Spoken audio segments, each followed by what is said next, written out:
Chapter 11:14. Li Longji's trip was not kept a secret, and there was no need to keep it a secret. Therefore, almost everyone who wanted to know where the emperor was going knew where he was going. When Su Mingyang asked, his family told him that the emperor had gone to the docks. He probably planned to have some fun there. Of course, this could only be said in private. Although many people knew that the emperor was here to have fun, and to see the extent of the railway construction here, many people knew that the emperor was here to have fun. However, on the surface, they had to say that the emperor was concerned about the people and personally went to understand the situation. It was not wrong to say that. Whether it was for fun or for fun, he had to interact with the local people. Once a citizen had a grievance, he could directly tell the emperor, and the local officials could not stop him. Moreover, after the citizen told the emperor would not give the local officials any face and would interrogate them on the spot. If the official really made a mistake, the crime would be serious. Su Mingyang was also worried. He wondered if there were any problems in the process of being the provincial governor after he came to Luzhou. If there were, he reckoned that the people would definitely mention it to the emperor. His Majesty is really too much. There is no record of an emperor like the current His Majesty. When he goes out, he doesn't ask the officials, but directly asks the common people. The common people are all ignorant. What can they know? Did I do something wrong? Su Mingyang muttered and asked a concubine who was standing next to him.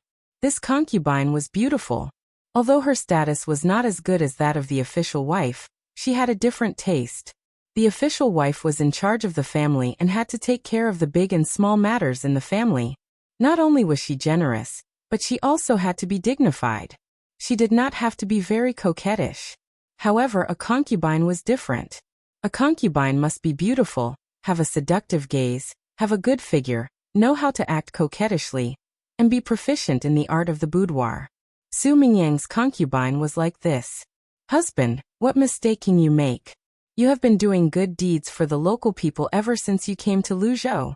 If you really have to find fault, it's just that you don't need to spend money to eat delicious food. The wine and dishes in Ocean Cloud Restaurant are indeed delicious. I was thinking of eating them at noon to supplement your appetite. I'll wait to serve you at night. Su Mingyang's concubine didn't care if Su Mingyang was still sick. As she spoke, her body softly leaned over. Needless to say, when she leaned on him, it really had a big effect. At least Su Mingyang's body had a reaction, and his eyes had a lecherous look. He reached out and put his arm around his concubine's waist. He chuckled and said, "That's right. The dishes at Ocean Cloud Restaurant are good. Let's get them to deliver the food. It's not that I don't want to pay, but it's Luzhou's fault for setting such rules. It's a waste if we don't eat. Husband is bad." Su Mingyang's concubine acted coquettishly. Although Su Mingyang said that he was going to eat the food and wine of Hai Yunjian Restaurant, he looked like he was taking advantage of the situation. However, in his heart, he felt a little helpless. What he hoped more was that the emperor would invite him over for a meal. Although one couldn't drink too much or say the wrong things when eating with the emperor, and there were many rules, to be able to be given a banquet by the emperor itself was a kind of grace. Even if one ate ordinary dishes and drank ordinary wine, the taste would be different. Besides, how could the dishes and wine of the emperor be bad? It was a pity that His Majesty went out to play and didn't ask him, the most senior official in this place, to accompany him. He didn't even leave a word of sympathy. The most hateful thing was that the people of the Zhang family and the Wang family could accompany His Majesty at any time. Even that child dared to criticize him in front of His Majesty. What should he do? He had really offended the emperor today. Would he be arrested? Fortunately, after he became the provincial governor, he didn't have any problems. Alas, even if he wanted to, he couldn't do anything. The entire government and local operations of Luzhou didn't need to go through his hands at all. If he wanted to do something, the officials of the counties over there would do it while sending a document to ask for approval or not. All he had to do was to write a few words of praise and things to pay attention to on the document, and then put his official seal on it. If he wrote the same thing as the others, they would listen to him. If they didn't, they wouldn't care at all. Even if he didn't put his seal on it, they would still do what they were supposed to do. As the provincial governor, he was no different from a decoration, like a puppet on a string. In this case, of course, he couldn't make any mistakes. Even if there was a mistake, it had nothing to do with him. Unless Xiaobei deliberately made trouble. It was obviously the problem of the counties in the county, and then Xiaobei caught it. Because the document had the provincial governor's seal, he directly made trouble for him. It was really possible. Perhaps Zhang Xiaobao and Wang Wan didn't care, but Xiaobei and the others were a group of children. They could do anything, and they were the unreasonable kind. Otherwise, the officials of the Tang Empire would not be so afraid of them. It's fake. Everything is fake. Whoever can get His Majesty's favor is the real one. The provincial governor, the third-grade official, it's useless. Thinking about it, Su Mingyang muttered sadly. His concubine next to him was not stupid. She knew what her husband was talking about. Although she knew, there was nothing she could do. Who asked the other party to be so capable? But what she said was not what she thought. The concubine said to Su Mingyang, "Husband, don't be angry with the child. When our child is older, let him learn well. In the future he may not be worse than Zhang Xiaobao and the others. He can also be the top scorer in the exam and be a high-ranking official, the kind that is better than Zhang Xiaobao." Okay, let the child learn well. Su Mingyang said, but he definitely didn't think that his child could be better than Zhang Xiaobao and Wang Wan, or even compared to Xiaobei and the other younger children. He heard that the education methods of the Zhang Xiaobao and Wang Wan were different. The 9 children were much smarter than ordinary children.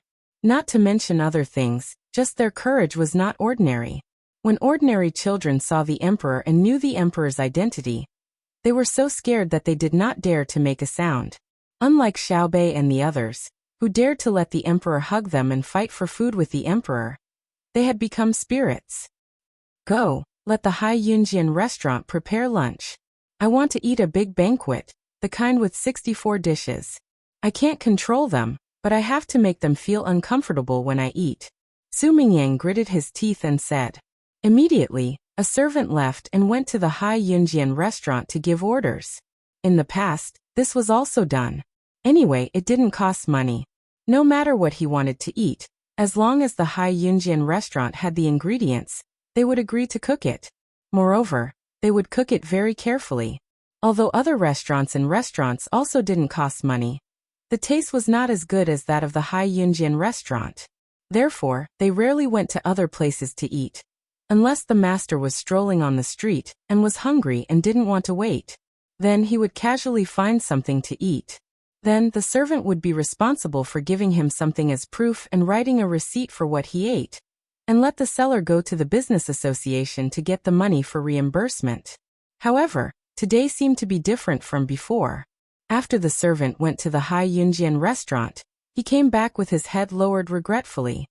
He found Su Mingyang, who was still lying there, and reported, "Master, this servant went, but the people in the restaurant said that they don't have any ingredients. They will wait until they have more. What do you think?" Bastards, a bunch of bastards. Don't have anything? How could the Hai Yunjian restaurant not have anything? Lying to a fool? Even a fool wouldn't believe it. Revenge, they are taking revenge on me. It must be Xiaobei. Without her order, how could the Hai Yunjian restaurant dare to do this? Back then, we agreed that I would obediently work as an official in the provincial capital, and I don't have to worry about anything. But now it's changed? Su Mingyang shouted angrily. After that, he said to the servant without confidence, "Let's change to another restaurant. Perhaps, they really don't have anything left." The reason why he was not confident was because he had already said what he had shouted just now. The important thing was that he obediently worked as an official in the provincial capital. That way, he would not lack other supplies. However, would he be obedient? He reckoned that he would cause trouble for the Hai Yunjian restaurant when the Hai Yunjian restaurant came over. Saying those words to the emperor in front of the Hai Yunjian restaurant did not seem to be the same as being obedient. The servant left. After a short while, he returned and reported, "Master, this servant went to a few more restaurants. They all have their own reasons. In any case, they don't want to make anything for us. What should we do?" "Have you asked all the restaurants? Did you miss any?" Su Mingyang was afraid this time. He was afraid that the people of Luzhou would starve him to death. Not all of them, but I don't think there's any need for me to go anymore. This is because this servant asked for a bowl of rice noodles from a person who sold rice noodles. The person who sold rice noodles also said that there was no more. However, as he spoke, he gave a bowl of rice noodles to another person who went after this servant. Master, what should we do? The servant asked worriedly. Su Mingyang was dumbfounded. He thought for a moment and asked, "What food do we have in the house? It's better to make our own food. We can deal with it first." The servant shook his head. In reply to Master, "We don't have any. We don't even have rice noodles in the mansion. We eat out directly, or have someone deliver it to us. Hence, we don't cook at all." In the past, no matter how late it was, there were many shops in the prefecture city that were open 24 hours a day. We don't have to make our own food. Trash. You're all trash. If you don't make your own food, can't you buy some? It's better to just leave it there. In this case, we can only drink water. Then, we'll starve to death day by day. Or should any of you go fishing? Or go to the mountains to catch wild animals? Su Mingyang said gloomily. He wasn't very worried that the people in his mansion would starve to death. Zhang Xiaobao and the others couldn't be so ruthless, but it was very likely that they would starve for a few meals. Especially now that they were out and not in the prefecture city, the taste of starvation was not good. The concubine next to him felt hungry. She swallowed her saliva and suggested, "Master, why don't we let the people in the mansion who don't go out often disguise themselves and take the money to buy food? We can spend money, but we can't buy from one shop. We have to go to several shops. Otherwise, when the sellers see that we're buying a lot, they will naturally suspect that we're buying for the mansion and won't sell anymore." Su Mingyang also couldn't think of a good idea. He nodded and said, "Go do as I said. It's best to buy some rice noodles and vegetables and leave them in the mansion. We don't know how long they're going to keep doing this." The servant obeyed the order.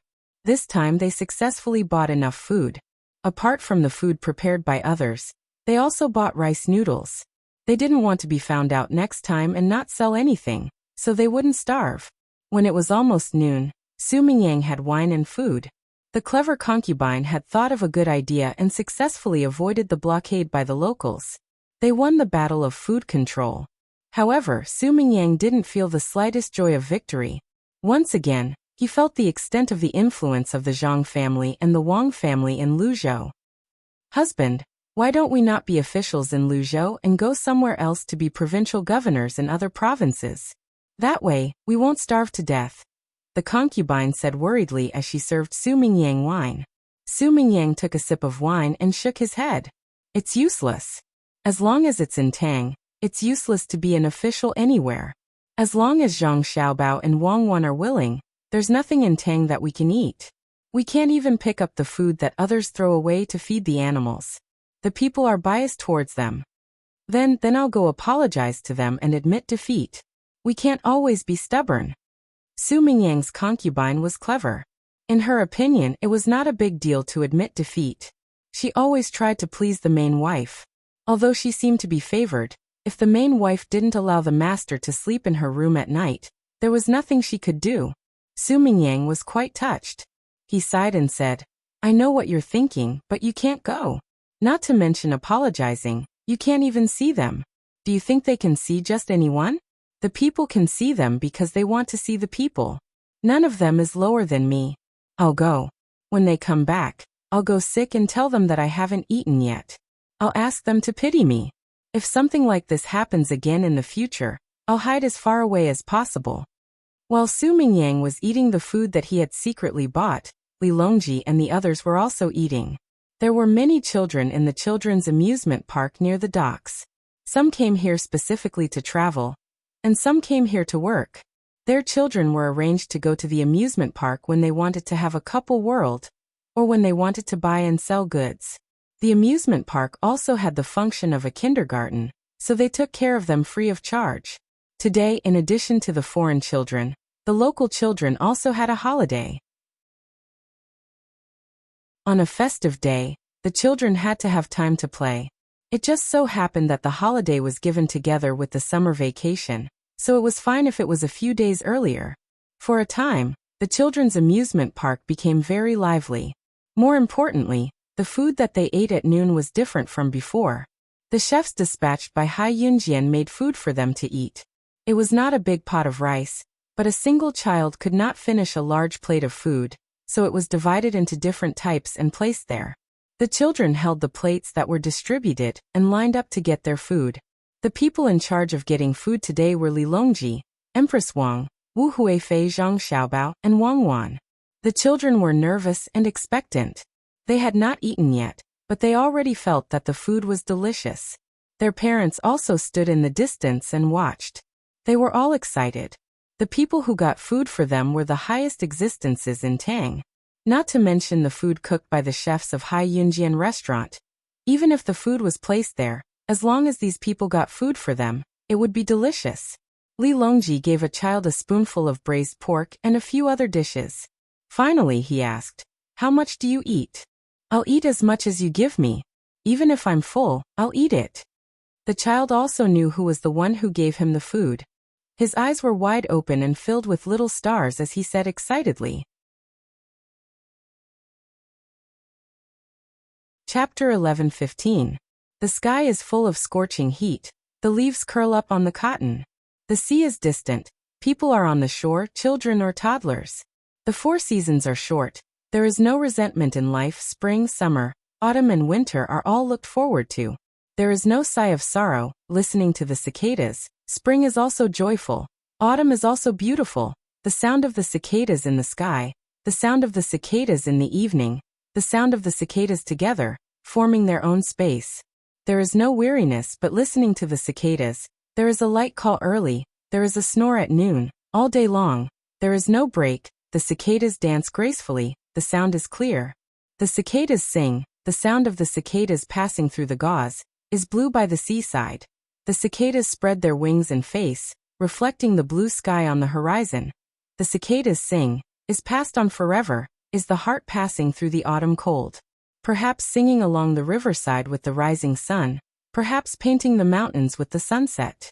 The wind blows continuously, the water ripples, the moon bends, the stars twinkle, the cicadas never change.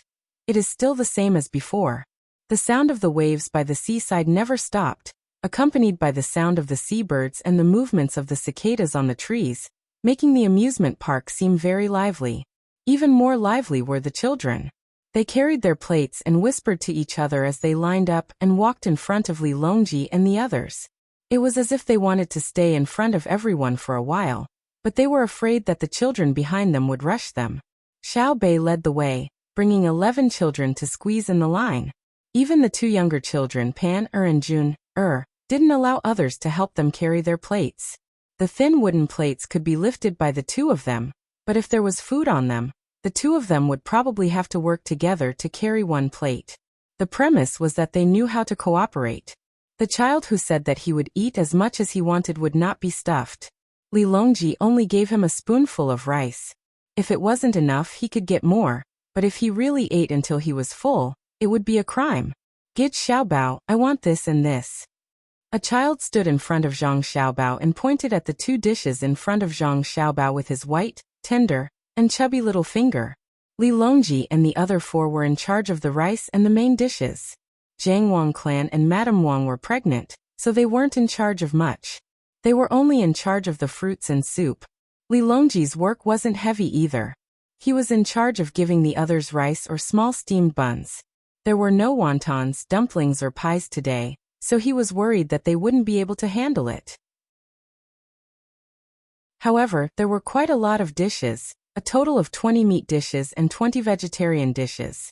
The children had to choose 4 out of the 40 dishes to eat. The child standing in front of Zhang Xiaobao had already gotten 2 meat dishes from Wang Wan, and now he still wanted a meat dish. Zhang Xiaobao shook his head and said helplessly, "No, you can only choose 2 dishes of vegetables. The Chinese cabbage in vinegar is very delicious, or you can eat a bean sprout. There are shredded meat in the bean sprout." The child's face was full of regret. After thinking for a while, she smiled and said, "I'm different today. I want 2 vegetarian dishes, but I want 2 meat dishes." "Brother Xiaobao, You must give me the cumin mutton in front of you. Oh, why? Zhang Xiaobao asked cooperatively. There was a child next to him who was familiar with the situation and helped to say, because today is his 6th birthday. After today he will grow up by 1 year. Unfortunately, I still have 1 month to go. I also want to grow up quickly, so that I can do a lot of things for Tang Dynasty. Well, since it's a birthday, there should be 2 more dishes. The cumin mutton is for you. What's the fish next? Zhang Xiaobao saw that it was the child's birthday and wanted to give him some preferential treatment, so he put the dishes the child had chosen on the child's plate. That's not enough. Double the price. I also want a coupon for baby candy house. The child continued to make demands, looking as if he had been given an inch and wanted a mile. Zhang Xiaobao looked at the child who was holding the plate and said, I'm afraid you can't hold it. About baby candy house you can ask Sister Xiaobei. Sister Xiaobei is responsible for giving others coupons. The child looked at her plate, rolled her eyes and asked, Can I give it to you once and then come back and buy more? 1 plate per person. Where are you going to give it to? If you put more food, you can't eat. Zhang Xiaobao still talked with her tirelessly. I'll give it to my mother. My mother likes to eat cumin mutton and fish. I don't like them. I like to eat drumsticks. I already have them. I won't put more food first. When my mother finishes eating, I'll come back and put more food. They say that babies are stars in the sky. If a mother wants a baby, she has to pick it and put it in her stomach. The little star grows up little by little and becomes a baby. It's very hard, so I can't always think about myself on my birthday. I have to think about my mother first. I want a coupon for eating cake with my family at Baby Candy House. The child explained the reason to Zhang Xiaobao. Zhang Xiaobao didn't say anything.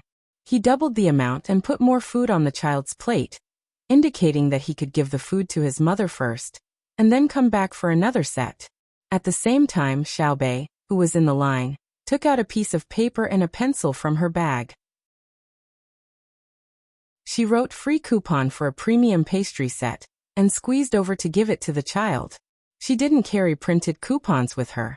She said to the child, Remember to find a few more people to eat with, or else you won't be able to finish it. Waiting for the child to leave happily, Xiaobei thought for a moment and shouted, Who else is celebrating their birthday today? I'll give you a free pastry coupon. Don't lie. Those who haven't celebrated their birthday don't worry. Starting today, Baby Candy House will launch a free birthday event. In the future, as long as it's a child's birthday, they can go to any Baby Candy House to get a gift on their birthday. After shouting, Xiaobei squeezed back to the others and said, How is it? I'm smart, right? Smart, smart.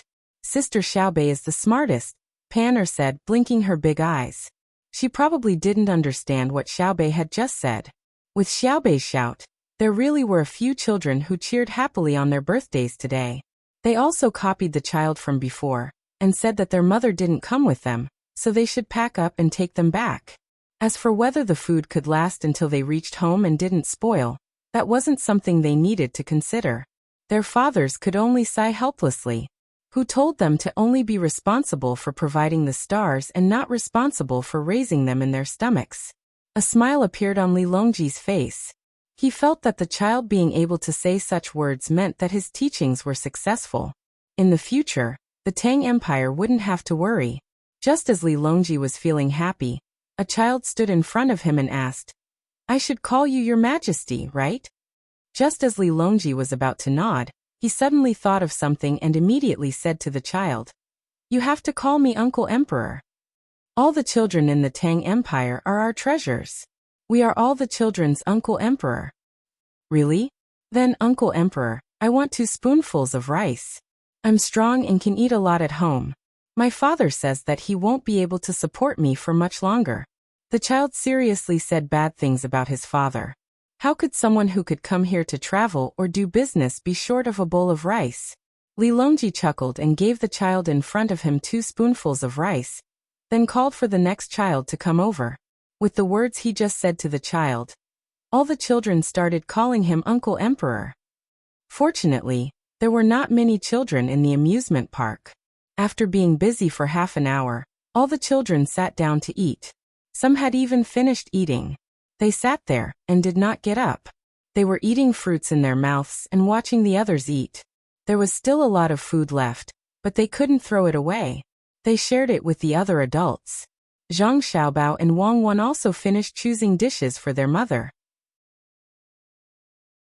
They also held their plates and sat together to eat. Li Longji also finished his lunch here. Surrounded by children, he wasn't worried that any of them would jump out to assassinate him. Zhang Xiaobao drank a mouthful of soup, then looked at Li Longji and said, "Your Majesty, you don't want to give Cuckoo and me a chance to rebel. You treat all the children in the Tang Dynasty as your treasures. You've become the uncle emperor to all the children. If we want to rebel in the future, it will be very difficult. The children will listen to you." "Ah." Li Longji laughed and said, "Don't worry. You and Cuckoo are their brother Xiaobao and sister Cuckoo. If you want to rebel, they won't care. It's a family conflict. When I'm old, you can seize power." "I don't think so. When you're old, Jun will have grown up. For people like you, 80 years old is considered to be in the prime of their life." Zhang Xiaobao looked at Li Jun and said. Li Jun looked at them in confusion and said in a crisp voice, "I want to grow up quickly." Yes, grow up quickly and don't give them a chance to rebel." "Huh." Li Longji was even more happy. After lunch, Li Longji and the others, except for Jiang Wang clan and Li Jun, played with the children in the amusement park. To the adults, the entertainment that the children enjoyed was no longer interesting. However, they were in a good mood to see a group of children running around. Li Longji was sweating all over. As he drank the sour plum soup, he sighed and said, "When I was young, I couldn't play with so many things. It wasn't that I didn't have the money, but that no one could think of it. The children in the Tang Dynasty are blessed. There are more than 4,000 amusement parks all over the Tang Dynasty. All the children can play whenever they want. It's really good. Uncle Emperor, when the children grow up, they will also sigh like you. They say that they didn't play with many things when they were young. As long as we work hard, the children in the future will be able to play with more things." Xiao Bei continued from the side. "Oh, Xiao Bei can think of this? Let me ask you, when you grow up and the children have fewer things to play with, what will you do?" Li Longji had never seen the sea in the south. When he went to Jili province, it was still winter. It wasn't fun at all. Now that he saw the sea breeze and the layers of blue waves, his mood suddenly became exceptionally good. He smiled and asked Xiao Bei. Xiao Bei took a deep breath and felt the moist sea breeze and the salty taste of the fresh sea. He replied, "When I grow up and the children have fewer things to play with, it can only mean that the development of the Tang Dynasty has become negative. Everyone who grows up is a sinner." Big Brother and Big Sister said that to judge the quality of a country's system, you just need to look at the living conditions of the country's elderly and children. You don't need to look at how advanced the tools are, or how high the food production is. The production of tools and food is only a matter of production technology, not a complete explanation of whether the system is good or bad, because other people can slowly learn and research the technology, but the real unifying factor is the love and hatred that the people of this country have for this country. Our Xiao Bei really knows a lot, Li Longji praised. We don't understand a lot of what Big Brother and Big Sister told us, but we've memorized it. What we didn't understand in the past, we'll understand bit by bit. When we understand, we'll tell the things we know to the younger children. Just like the cicadas that are chirping nonstop now. Their lives are very short. Big Sister said that the longest one can live is less than 20 years, and that's the kind that lives in the soil. Even so, they keep flapping their wings and chirping, passing on what they know to the next generation.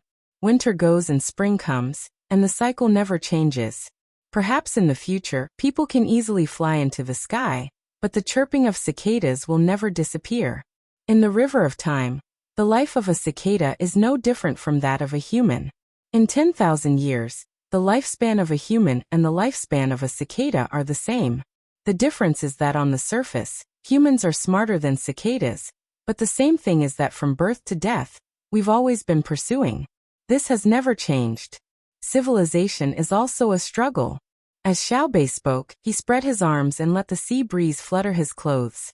This time, not only was Li Longji shocked, but even the Jiang Wang clan, and Wang Shi were also shocked. Clearly, these words should not have come out of Xiao Bei's mouth. Madame Zhang and Madame Wang looked at their son and daughter. They saw the two of them holding hands and looking at the sea calmly. They could not understand how the two of them had taught their younger brother and sister. Could it be that the immortals were so powerful? No wonder the two of them had to personally take care of their younger brother and sister.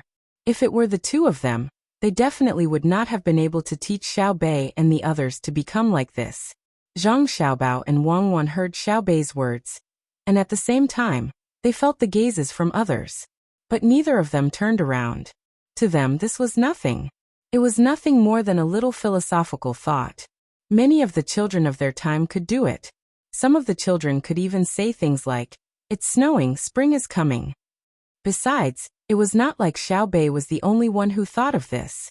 Sure enough, when Li Longji was in a state of shock and wanted to ask, Xiao Bei said it himself. When we have nothing to do, we always think about other things. Also, there are a lot of stories like this in older brother and older sister's stories. The more we learn, the more we think. Don't be surprised. Ambition is not dependent on age. Without ambition, you can live for 100 years in vain. Uncle Emperor, when we go out to sea in a while, you don't have to worry. You don't have to be afraid of falling into the water. We can easily pick you up. As long as there are no reefs below and no storms above, mere waves are a small matter. Li Longji was speechless. He did not know how powerful a person was when Confucius said that they were born with knowledge, but he saw the extent to which people who learned later could learn. He turned his head to look at his son and daughter. There was a trace of reluctance in his heart, but also a trace of determination. His two children were now very obedient and smart, but he could not bring them back to the palace. Although they would be very happy to be with the current Junior and Pan, every day he still had to put them beside Xiao Bao and Cuckoo. The education method of the two people was indeed very taxing. Ordinary children would not be able to enjoy such treatment, but the results were obvious. In the afternoon, after enjoying the sea breeze for a while and basking in the sun, the two pregnant women of the Jun Wang clan were accompanied by guards to their home. The two of them could not go out to sea to the lighthouse, and there was no need for that. It was more important for them to recuperate. Li Longji and the others set off by boat to the lighthouse closest to the shore. It was about 60 nautical miles away, which was a distance of more than 100 kilometers. Although this distance was not far on land and could be reached in less than 4 hours when the road was flat, it was a different matter on the sea.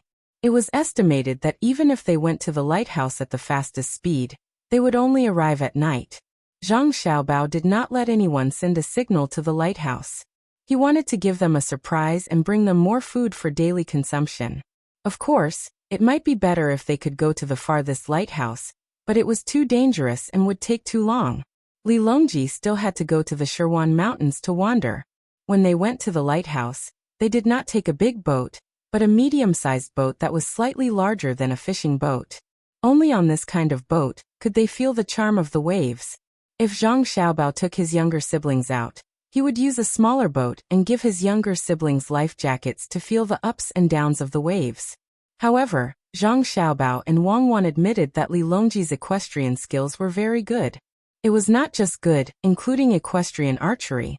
When it came to swimming, not to mention others, Xiao Bei alone could kill 10 Li Longji in the current sea. Although Li Longji swam very well in the unsinkable lake in the capital, and had also swam in a large pool without salt water, it was very easy for him to swim around. That was different. There was salt in the sea, and the buoyancy was greater than that of fresh water. However, there were also waves in the sea. Not everyone could surf and swim through the waves, and not everyone could swim back after being hit by the waves. For an expert swimmer like Li Longji who was born in calm water, 2 waves would be enough to make him dizzy.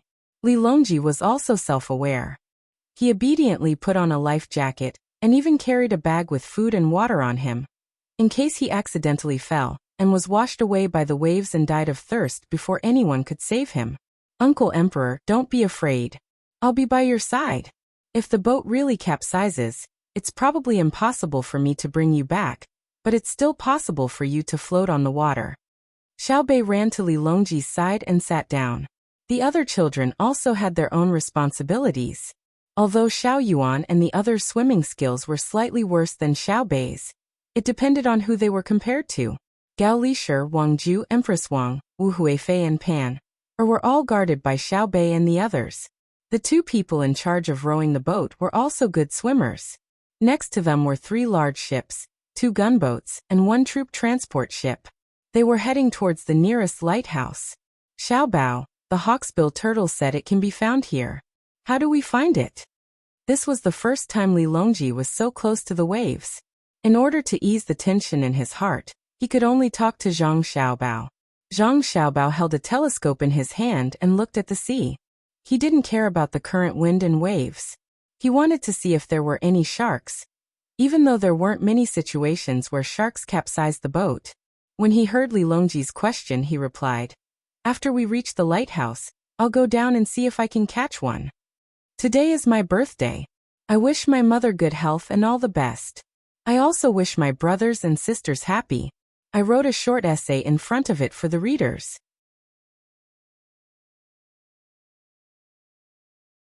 Chapter 11:16. When the moon rose, Li Longji finally saw that it was a full moon. He felt that the moon was rising from the sea and sharing this moment with the world. At the same time, he also saw what a lighthouse looked like. In the past, he only saw paintings and small models. In the Xingqing Palace in Beijing, there was a model of a lighthouse. It was very small and made of wood. It floated in the water, and candles could be placed on it. At night, it could be seen swaying. He knew that it was a place that was specially used to guide the way. Seeing it with his own eyes today, he felt that he had been tricked. He asked Zhang Xiaobao, "Xiaobao, why is this lighthouse different from the one you gave me?" "Different? Of course, one is big and one is small. One stands in the sea, and the other is placed in fresh water." Zhang Xiaobao and Wei Wei were stunned for a moment, but then said calmly, "That's not what I meant. It's just that the lighthouse you gave me was floating on the water. This lighthouse is motionless. At first, I wondered if there were 2 kinds of lighthouses. One is on an island, and the other is like a ship.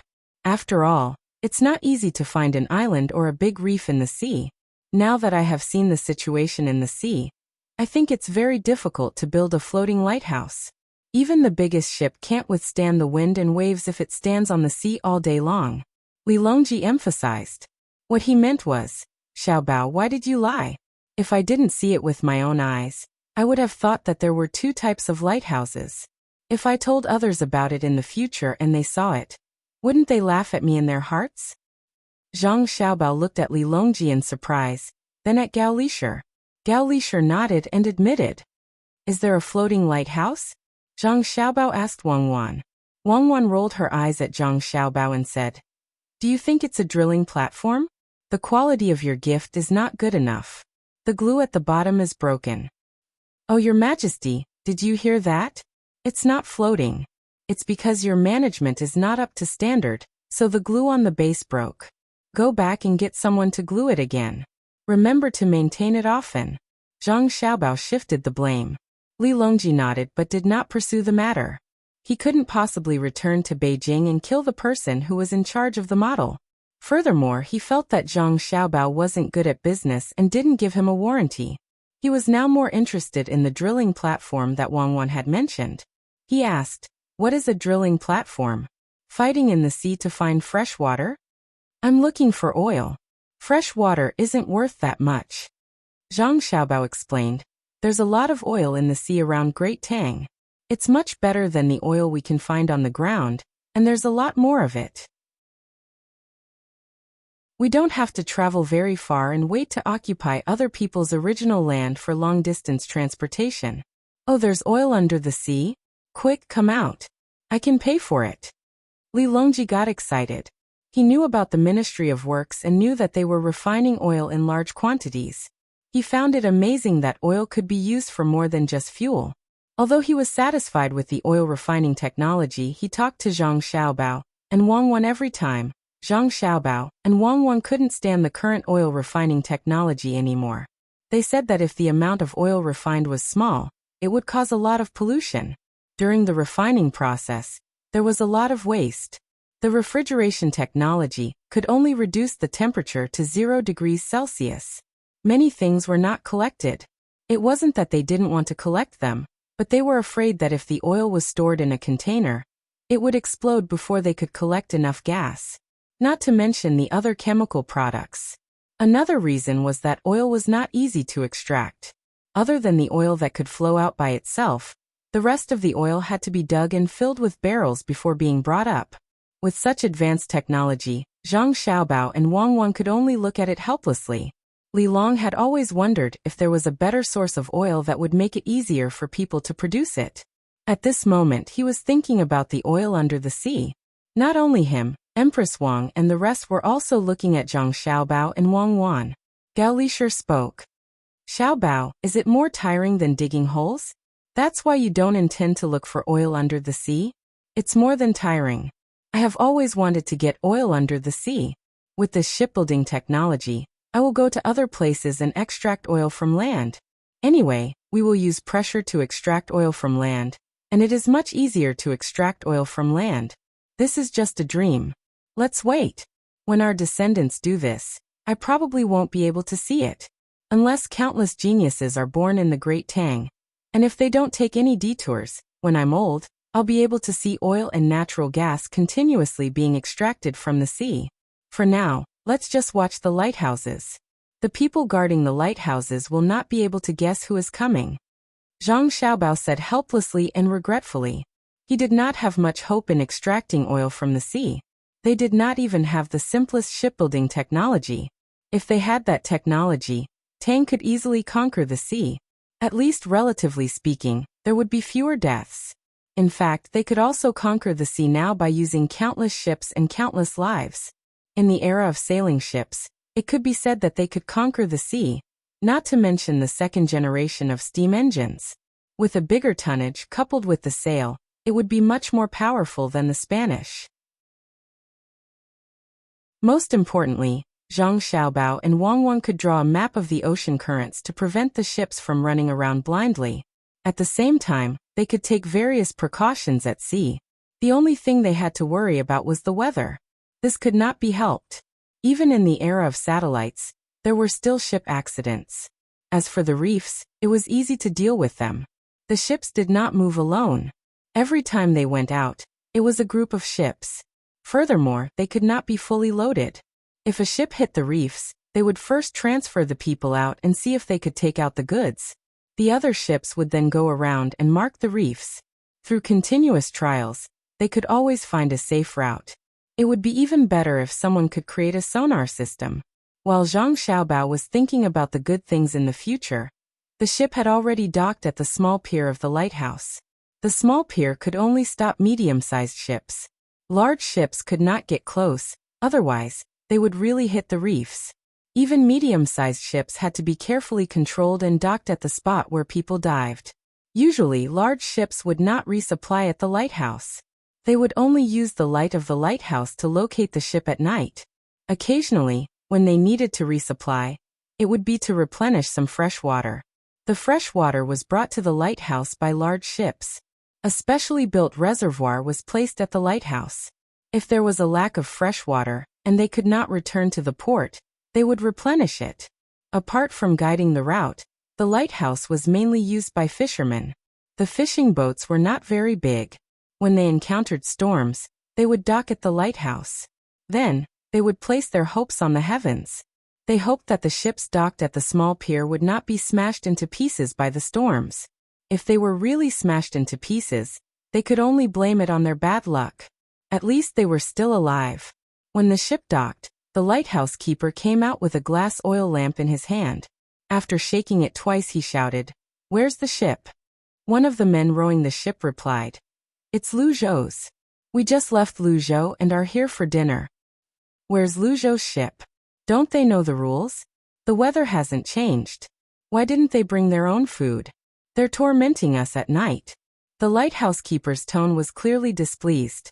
He stood there and did not come forward to help anchor the ship. Small ships were tied with ropes. They would not drop their anchors.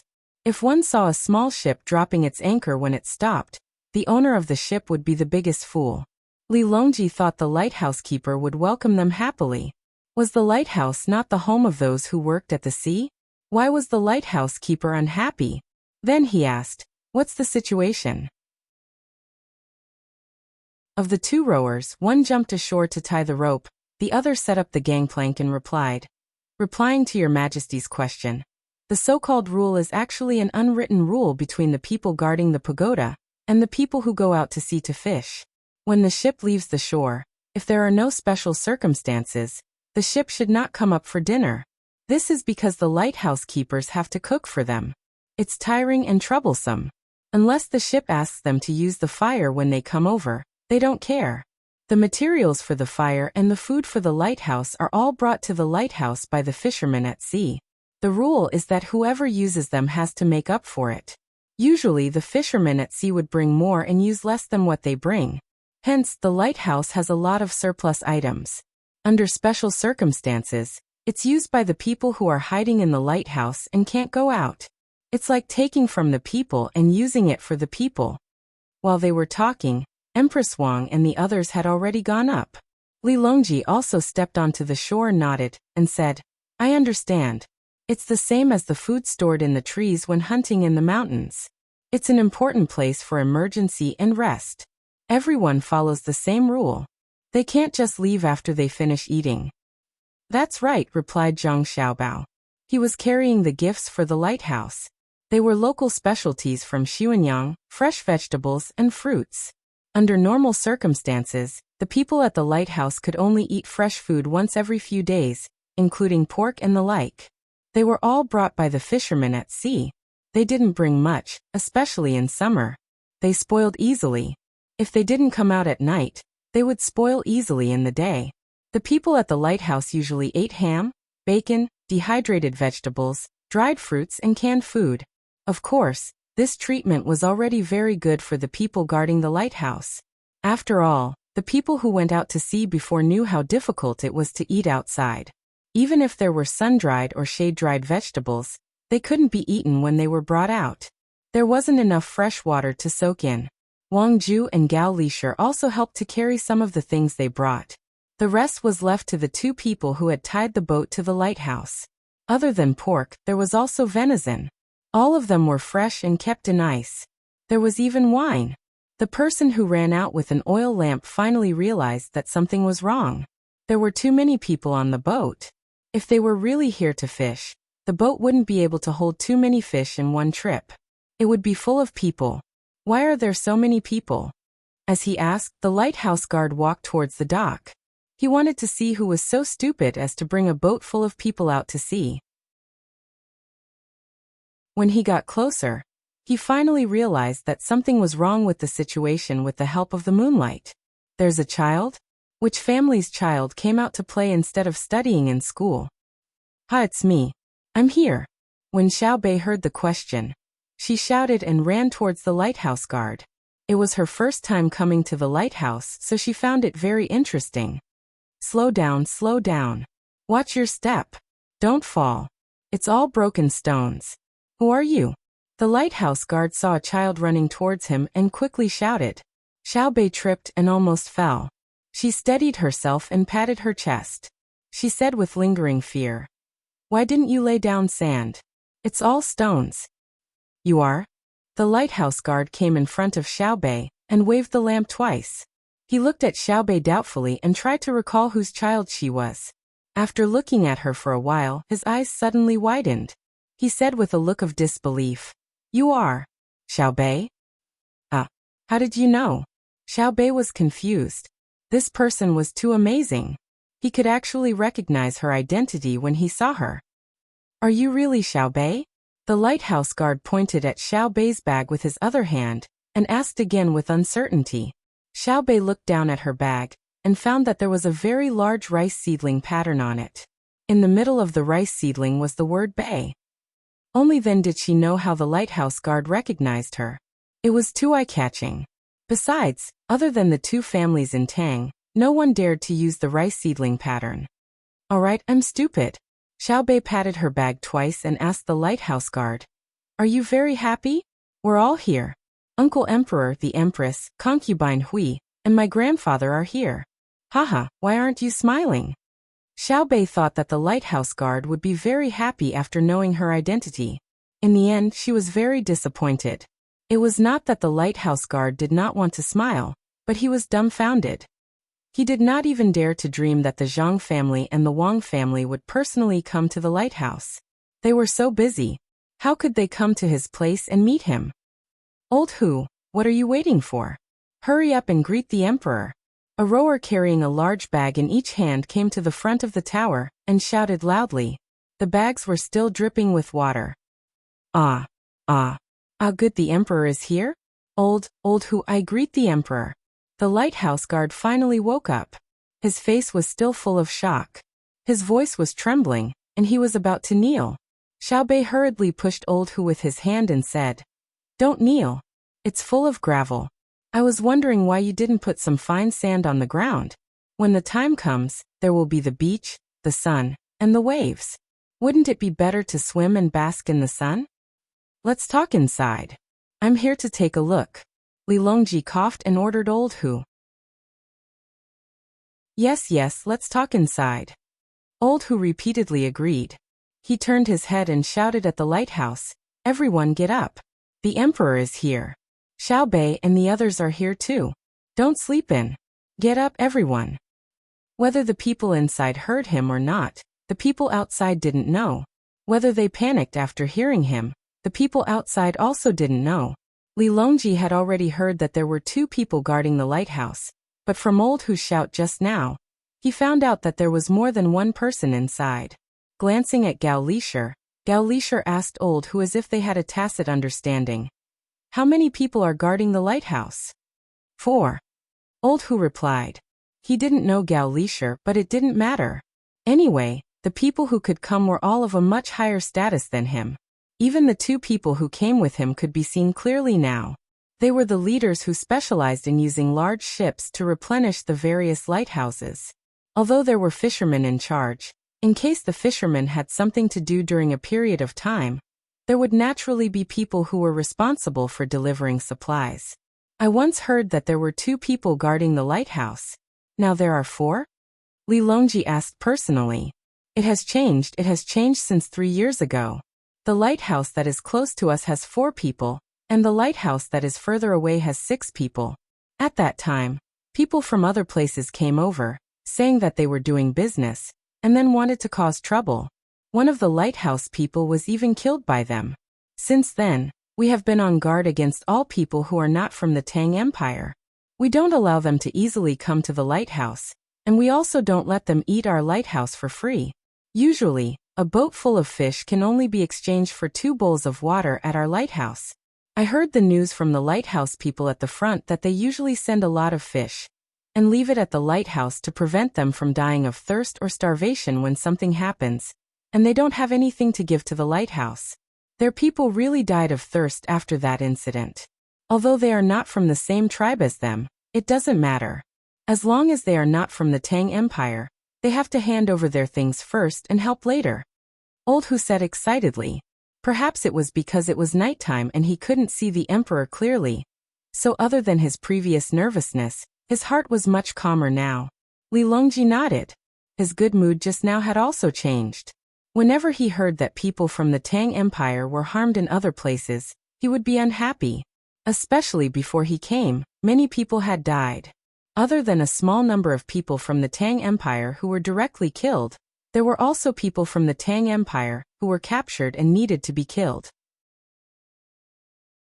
Xiao Bei also looked angry and asked, What about now? Are they still using the opportunity of coming to the lighthouse to harm our people? Xiao Bei had already guessed the general situation. It was like the story of the farmer and the snake, or the other party probably looked like they were asking for help. Then they would wait for the lighthouse people to let them go up, and when they were close enough, they would suddenly attack. Too bad, they were all bad people. We shouldn't help them anymore, even if we brought the things over in advance. Old Hu shook his head and replied, No one dares to do that for a long time. The last time, the people who came looking for trouble didn't manage to escape. They were captured by our people. There were 5 of them, and they were tied to a small boat. They were sent to a place where the wind and waves were small, and they were left to dry in the sun. In the end, they were all burned to death. Now they've paid a huge price. We've directly reduced the price of the things they caught to half of Lu Zhou's price. That's 100 copper coins, but we only charged them 5 copper coins. Moreover, when they came to the lighthouse, they weren't allowed to go to the top of the lighthouse. They could only rest in a place where the wind and rain leaked out from a pile of rocks. This way, they wouldn't be washed away when the storm came. They were only allowed to enter the lighthouse when the storm was so strong that the waves could drown the pile of rocks they stayed in. Moreover, their hands and feet were tied. Why are you only out now? Quickly, come and greet the emperor. As Old Hu spoke, he saw the 3 people who came out of the lighthouse. He hastily called out to them. In truth, the 3 of them had changed into clean and tidy clothes. At this moment, they were looking around excitedly for the emperor. When they heard Old Hu's movements and saw his signal, they fell to their knees and kowtowed to the emperor at the same time. In the past, Li Longji liked it when people kowtowed to him. However, he was annoyed by it now. He felt that he would have to go out more often in the future. If all the people he passed by were like this, he would waste his energy on etiquette. After he gave the order, he had the 3 of them rise to their feet. Then he led the way into the lighthouse. The space below the lighthouse was huge. Only the observation post at the top was small. Li Longji went up to the 2nd floor. At this moment, all the oil lamps in the lighthouse were lit, illuminating the interior of the lighthouse. Li Longji looked around as he walked. From time to time, he would touch the walls of the lighthouse and knock on them with his knuckles. He nodded in satisfaction before he asked Zhang Xiaobao, "Did you spend a lot of money to repair the lighthouse?" "We didn't spend any money," Zhang Xiaobao replied. "The money was saved by the lighthouse's keepers. We agreed that the money they earned would belong to them. However, they still used it to renovate the lighthouse. We're the only one who paid for the first renovation." Li Longji's interest was piqued. He asked, "Apart from the wages, they earned extra money?" Old Hu did not wait for Zhang Xiaobao's reply. He said, "Yes, Your Majesty. We earn money from this. In the lighthouse, we have something that specializes in rearing fish and prawns. We don't let them breed. Instead, we catch them and raise them there. When there are enough of them, we'll give them to the supply ship. The supply ship will bring them back. After the price is calculated, a portion of the money will belong to us. Since we don't have anything else to do, we'll fish and prawns on the islands or the reefs. If we come across a good species, we'll rear them. Since my lighthouse is close to Lu Zhou, it's not enough. The people from the farthest places, especially those who come from other places, usually bring precious items with them. The lighthouse keepers keep the price low. In fact, they don't even pay 5%. If we come across good pearls, tortoiseshell, and large abalones, we'll earn a huge sum of money. This is why we're willing to trade with them. Although one of our men died, we'll allow them to provide us with items. The farthest reef is 475. The 6 men who guard the lighthouse managed to save up more than 4,000 strings of coins in a year. They bought large stones, cement, and steel bars and had their reef enlarged. Initially, it was more than 20 steps wide. Now it's about 50 steps wide. The lighthouse has been renovated as well. Even so, they still have a lot of money left. They bought carriages for their families. They're much wealthier than the average person. In the second half of last year, other people complained, so they had no choice but to switch with others. When spring comes, I'll switch as well. Old Hu seemed very excited. He meant to say that it was easier to make a fortune if they switched to a farthest place. Naturally, they also had to be lucky. People from other places would be willing to trade with them if they came across valuable items. Li Longji was speechless. In his opinion, the lighthouse keepers were not willing to go to farthest places. It was not easy to go back and forth. Moreover, they would not have time to treat their illnesses. He did not expect that in the face of money, all difficulties could be solved. He actually managed to earn 4,000 strings of coins in a year. This was shocking. While they were still in shock, they arrived at the 3rd floor. There was another floor above that. Then they arrived at the lookout pavilion at the top.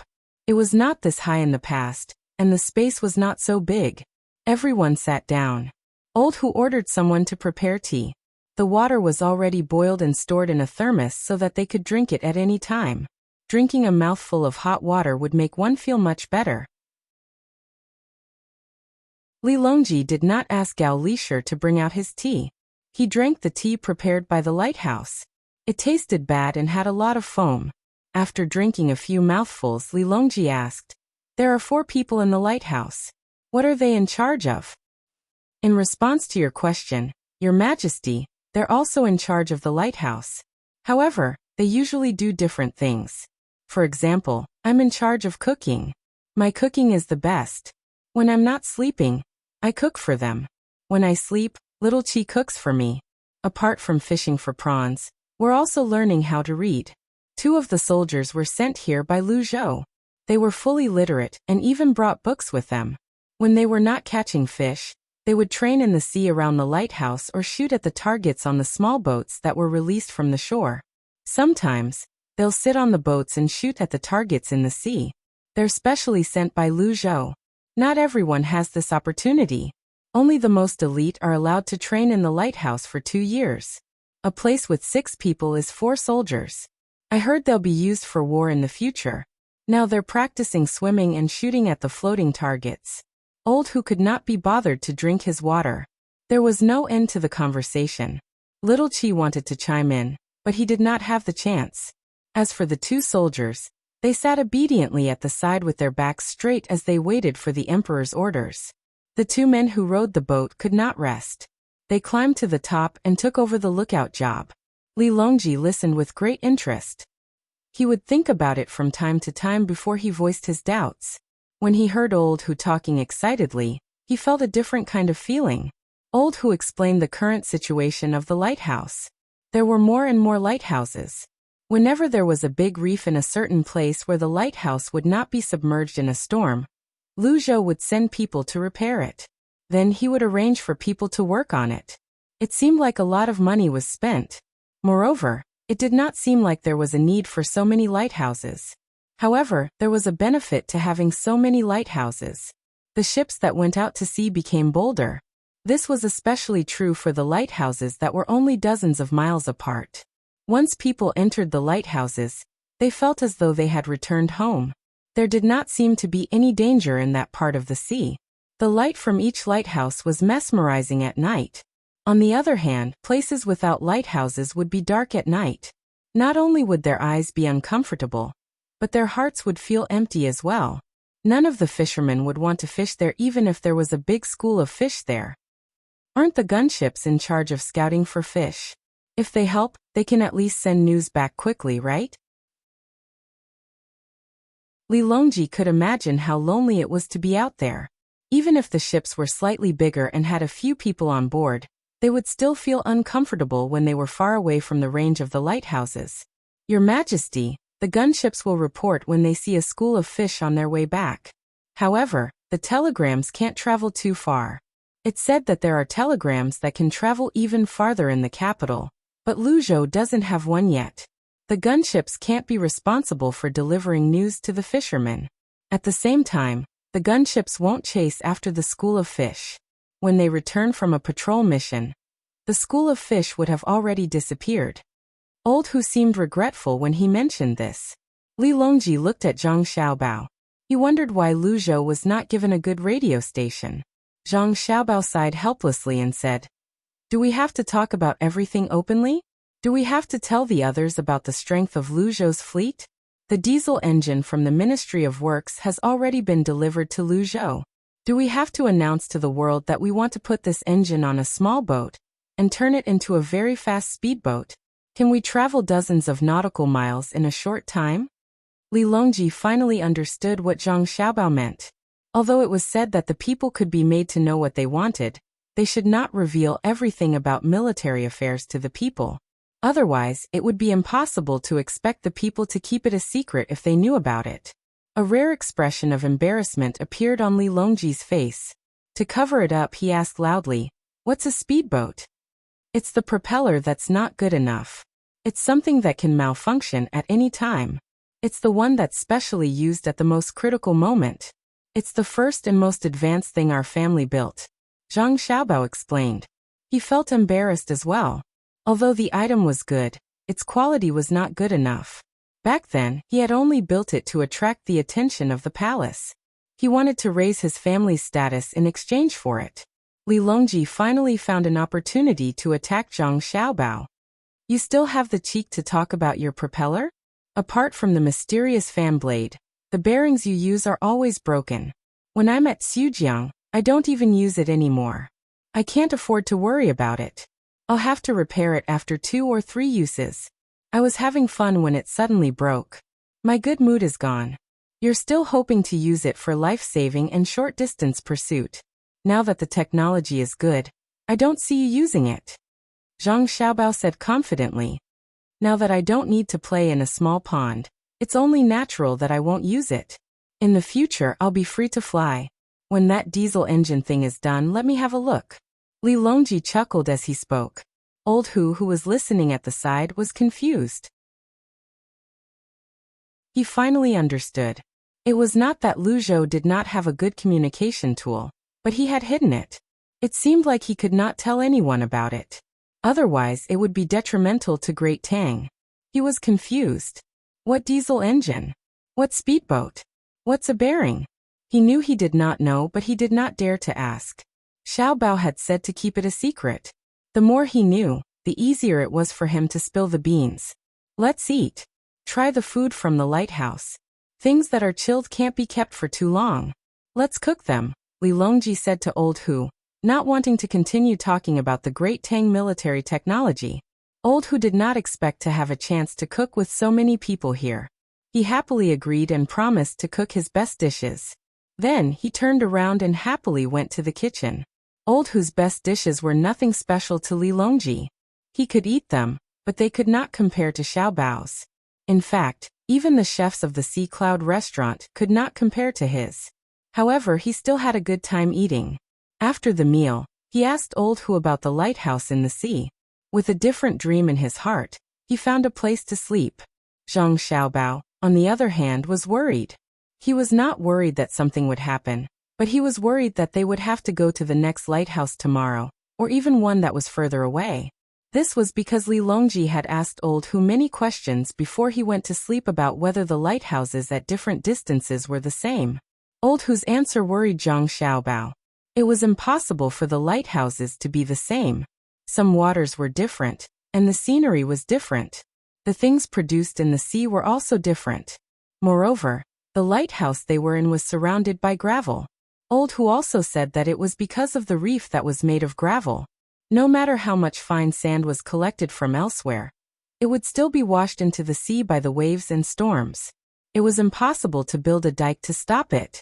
However, some lighthouses were small islands surrounded by fine sand. The scenery was beautiful, and a long distance away was shallow water. Under the sun, the sand shone like gold. If one wanted to swim, one could see many small fish in the shallow water, and all kinds of seabirds in the sky above.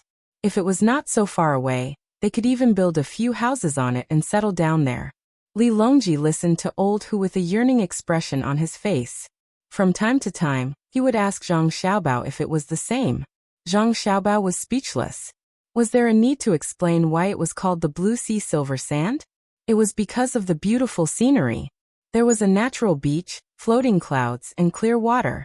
As expected, early the next morning, Li Longji hurriedly finished his breakfast and said to Zhang Xiaobao, "We're out here once after all. I don't know when the next time I want to go out to sea will be. Why don't we go to 2 more places while the weather's fine?" What else could Zhang Xiaobao say? Naturally, he nodded in agreement. However, he could not continue to sit on the medium-sized ship. It was easy for the rowers to die of exhaustion at their posts. When he boarded the troop transporting ship, he sent a message to Lu Zhou, asking for a supply ship. Then he let the ship sail at half-full sail, and slowly made its way to the small island with the beach. He would wait for the supply ship behind him to come up before the full sail was raised. Xiaobao, when it comes to sceneries, every place is different. The sea in the south is really nice. It makes people feel comfortable just by looking at it. The sky is blue and the clouds are white. Look, there are so many white clouds in the sky. Don't they look like pictures? Li Longji held a goblet filled with ice and wine. He placed his other hand on his back as he stood at the bow of the ship. He enjoyed the sea breeze as he spoke to Zhang Xiaobao. Zhang Xiaobao looked up at the clouds that seemed to be increasing in number and density. He said worriedly, "Your Majesty, please wait for a moment. I'll go and ask a few people. I'll come back and admire the paintings with you."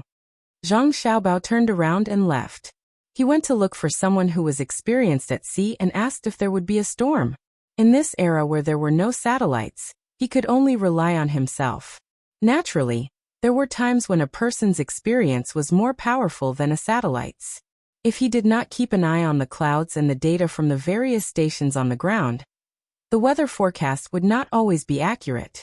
However, experienced people would be able to make a judgment based on the wind blowing and the clouds in the sky, as well as what had happened in the past during this season.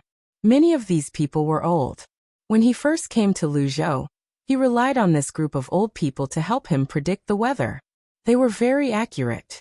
At this moment, there were more than 10 old fishermen on the ship. Their job was to look at the weather.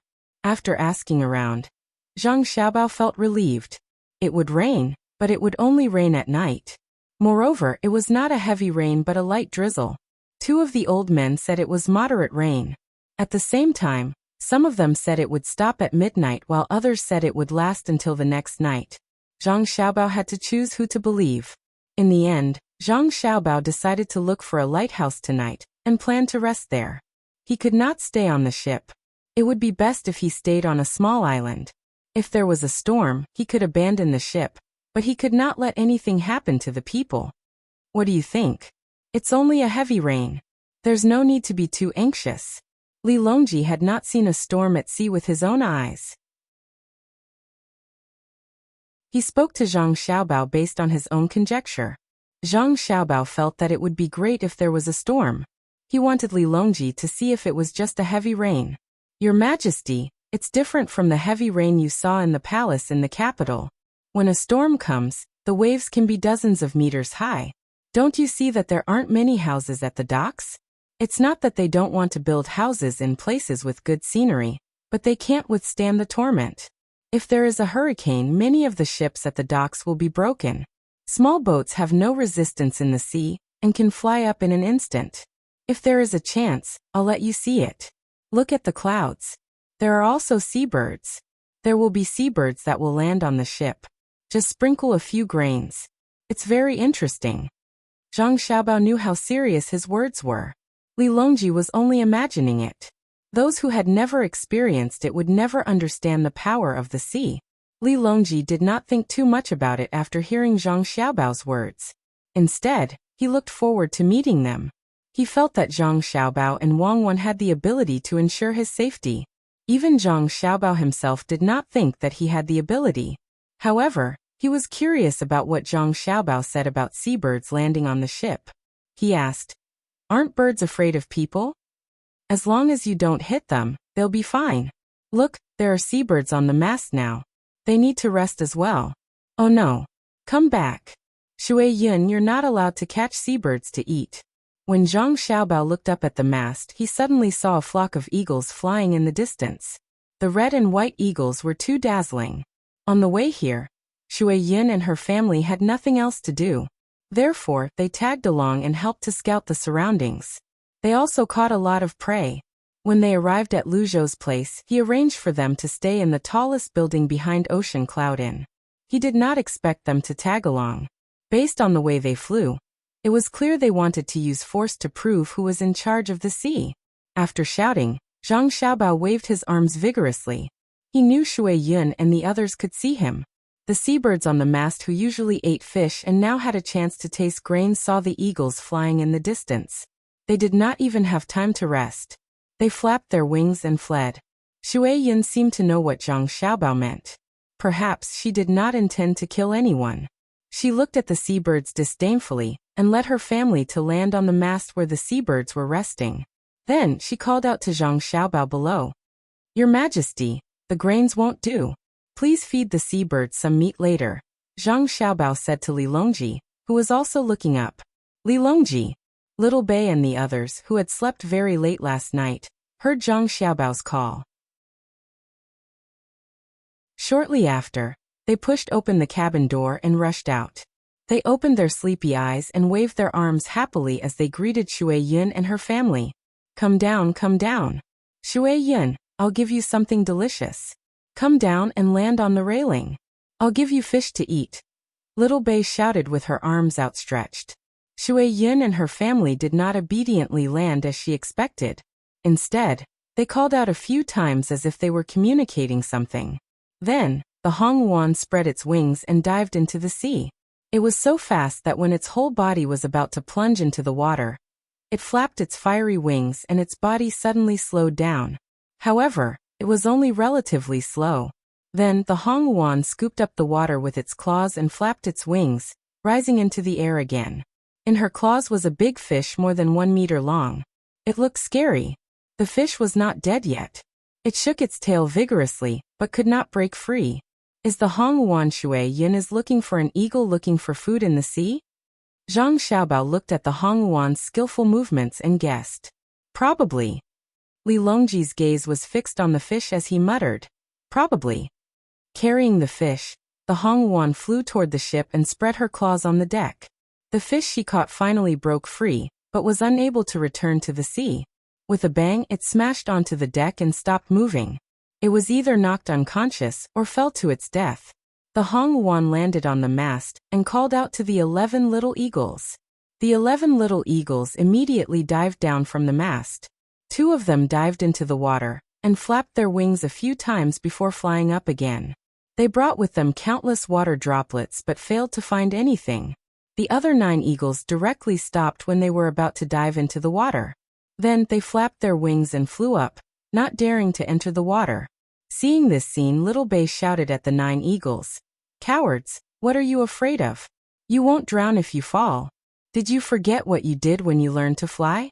I know that you fell into the small lake between the clouds and the water restaurant several times. Little Bei was talking about the place that was prepared for Shui Yun's children. In the beginning, Shui Yun did not let the children fly immediately. As a result, when they gained weight, there were always problems when they learned to fly. They kept falling into the water and were rescued by others to repeat the previous actions.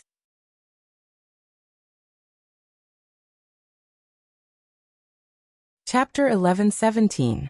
The first time they failed to teach the children how to fish in the sea, Hongwan and Shui Yun didn't show any signs of anxiousness. Unlike the other eagles, they wouldn't give up after teaching once. Shui Yun flew into the sky and drove the 11 children back to the mast. He called out and personally flew down to catch the fish. His actions were exactly the same as Hongwan's. The only difference was that he went a little deeper into the water. When he came out again, he had a fish more than 3 meters long in his claws. The reason why it was so long was not because the fish he caught was big, but because he caught a hairtail. The hairtail twisted its body in the air, as if it was unwilling to be caught like this. Like Hongwan, Shui Yun threw the hairtail onto the deck. This time, the hairtail was a little stronger than the previous one. It didn't die and was still struggling. Zhang Xiaobao flicked his wrist and a knife flew out, nailing the hairtail's head to the deck and freeing it. Li Longji looked at Zhang Xiaobao in surprise and asked in puzzlement. Where did you hide your knife? You're wearing short-sleeved clothes. Around the waist. I'm not wearing pants without a waist. Zhang Xiaobao said casually. Just like when Wang Wan asked him where he hid his knife, he said it was in his sleeve, as if no one should ask such a stupid question. This sickle fish is big. I'm going to fry it. Shui Yun and Hongwan are really good. You should learn from your parents. Xiao Bei praised and encouraged the 11 little eagles. He ran to the side of the hairtail fish and squatted down to look. Hairtail fish in some places were called sicklefish and in some places, they were directly called bladefish. However, they were different in shape from the Yangtze River bladefish. A 3-meter-long hairtail wasn't small, but it wasn't too big either. At Zhang Xiaobao's time, there were people who caught more than 1,500 catties of big hairtail. No one ate it, and it was put on display as an exhibit. It's enough for the 11 of us. Xiao Bei measured the hairtail with his hand and turned to the other children who didn't go over. Pan ran over and kicked the hairtail, shouting, "Fish, fish." The water cloud in the sky called out again, and the 11 little eagles rushed down again, going back and forth. Every eagle that caught a fish would be praised by the water cloud, and every eagle that didn't catch a fish would continue to catch one. There was an eagle that didn't dare to go into the water, but after being pecked by the water cloud, it finally went into the water. Shuiyin was indeed not as foolish as other eagles. Furthermore, he was very strict. He knew how to ask people for cotton to make nests for his children. He also knew that when his children were still young, they needed to eat insects and so on. Because he and Hong Wan were too busy to raise all of them, he asked people for insects to feed them. They were even more aware of the various dangers that would appear during the process of children learning to fly. Therefore, they were willing to accept the arrangements and measures arranged by their home to protect children who could not fly for a while. However, he did not allow the child to shrink back again and again. That meant that it was fine if the child could not catch the fish and could practice more. However, it was absolutely impossible for the child not to go down and catch the fish. The eagles who had been in the water once were not so afraid when they went down again. They also became more and more proficient in catching fish. There were small fish and big fish. Every eagle caught a fish and threw it on the deck like Shui Yun and Shui Yun. They went back and forth again and again. Soon, there was a small mountain of various fish on the deck. The people on the ship also came out to watch the fun. When they looked at the 13 eagles, their eyes revealed envy. They also wanted to have one. One was enough and they didn't want to be greedy. However, they also knew that this wish could not be realized. Even if they got an eagle, it would absolutely not be as smart as the 13 eagles in their eyes. Moreover, it would be very troublesome to train them. Enough, stop catching. Rest for a while. It's enough for us to eat. Not everyone on the ship will eat. If everyone eats, it won't be enough even if you catch for a day. Quickly stop. Don't tire yourself out. Xiaobei was more than 10 meters away from the small mountain of fish, and shouted at Shui Yun. She ran so far because there was a little eagle that dared to catch any kind of fish. Like a newborn calf, it actually caught a small shark. It was about 80 centimeters long. It was small, but no matter how small a shark was, it was still a shark. Its back was scratched and a lot of blood flowed out, but it didn't mean that the shark couldn't move when it reached the deck. Some greedy sharks even rushed to the beach more than 10 meters away to eat people. Of course, the result was naturally that it was eaten by people. Xiaobei was very clear about the power of sharks. When she was still in Jili province, she personally fed sharks. They were also raised in the zoo in the capital of the Tang Empire. She didn't think that she could fight sharks in the water with her swimming ability. If it was her brother, he might be able to because he was strong enough to go down with a weapon. Shui Yun seemed to think that what Xiaobei said made sense. It was good that they learned it. After calling twice, the 11 eagles stopped and followed their parents to the railing of the ship. There they panted and rested. Their stomachs were bulging. Obviously, they were very tired. Zhang Xiaobao looked at the shark and walked to Xiaobei's side. He said to the people behind him, "Kill the shark first to avoid hurting people. In a while, pull the net. Today everyone will eat fish." Immediately, someone came over from behind with a fork and stabbed the shark. As for eating fish, no one was too excited. It seemed that they were tired of eating fish. After the shark was killed, except for the scratches on its body, the skin of the other parts of its body was still intact. People who often stayed at sea knew that sharks didn't matter, but shark skin was very precious. The belts and bags made by Zhang Xiaobao and Wang Xiaobao could be sold for a lot of money. Xiaobei asked her brother for a knife and pulled out a fish from the mountain of fish. She waved the knife and cut the fish into strips. Seeing that there were no bones on it, she held it in her hand and came to the eagles standing on the railing. She raised her arm and said, "Eat the fish you caught. Eat first. Be careful. Don't touch my hand." Li Longji watched as the little eagles tilted their heads and slowly opened their mouths like their father. They bit the fish in Xiaobei's hand and raised their heads to swallow it. Li Longji couldn't help but ask Zhang Xiaobao, "For the next nest, shouldn't you leave 2 for me as well?" "That depends on how many there are in the next nest. If there are 5, you won't have a share. Xiaobei has a sister without ears. In addition to the 4 children in my mother's and my mother-in-law's womb. Each of them can have one. If there are 6, I'll leave one for you. If there are others that you can't refuse, I'll ask you. Since you've given them to them, don't think about it anymore. Zhang Xiaobao first ordered 5. Since he had already recognized a sister, he naturally had to leave one for her. He couldn't favor one over the other. Now Shuiyin and Hongwan's child could no longer be bought with money. Unlike the eagles in other places, no matter how good they were, if they spent enough money or if they had some other purpose, they would give the baby eagles away. What if there are 4? Who won't you give them to? Li Longji asked. What he meant was that if there were 4, there were 5 children in Shuiyin's family. He couldn't give less to anyone, so he might as well give all 4. If there are 4, I'll sell and auction them. The starting price is 1 million strings of coins. If anyone is willing to buy them, bid. I have to discuss with Shuiyin's family first. When the eagles grow up, maybe there will be more intelligent eagles in the future. Zhang Xiaobao looked at Shuiyin's family and said, I'll buy each with a starting price of 1 million strings of coins. Let's see who dares to compete with me. After all, I'm an emperor, right? Do you lack a few million strings of coins? Li Longji revealed his identity. I plan to use a secret auction method. No one will know who paid for them. Is a few million too little? The landlord doesn't have any surplus. Zhang Xiaobao continued to bicker. While the 2 of them were enjoying a rare moment of peace and leisurely bickering, Wang Wan walked out of the cabin with a calm expression and a piece of paper in her hand. When Zhang Xiaobao saw Wang Wan's expression, he knew that something had happened, and it was not a small matter. He sighed helplessly and said to Li Longji, Your Majesty, look. It's not easy to have a few days of comfort, but trouble has come again. Who's the troublemaker this time? It's better to live a good life, but they just have to look for trouble. Li Longji really didn't see why Wang Wan came out. Seeing that Wang Wan was holding a piece of paper in her hand, he guessed that it was a telegram.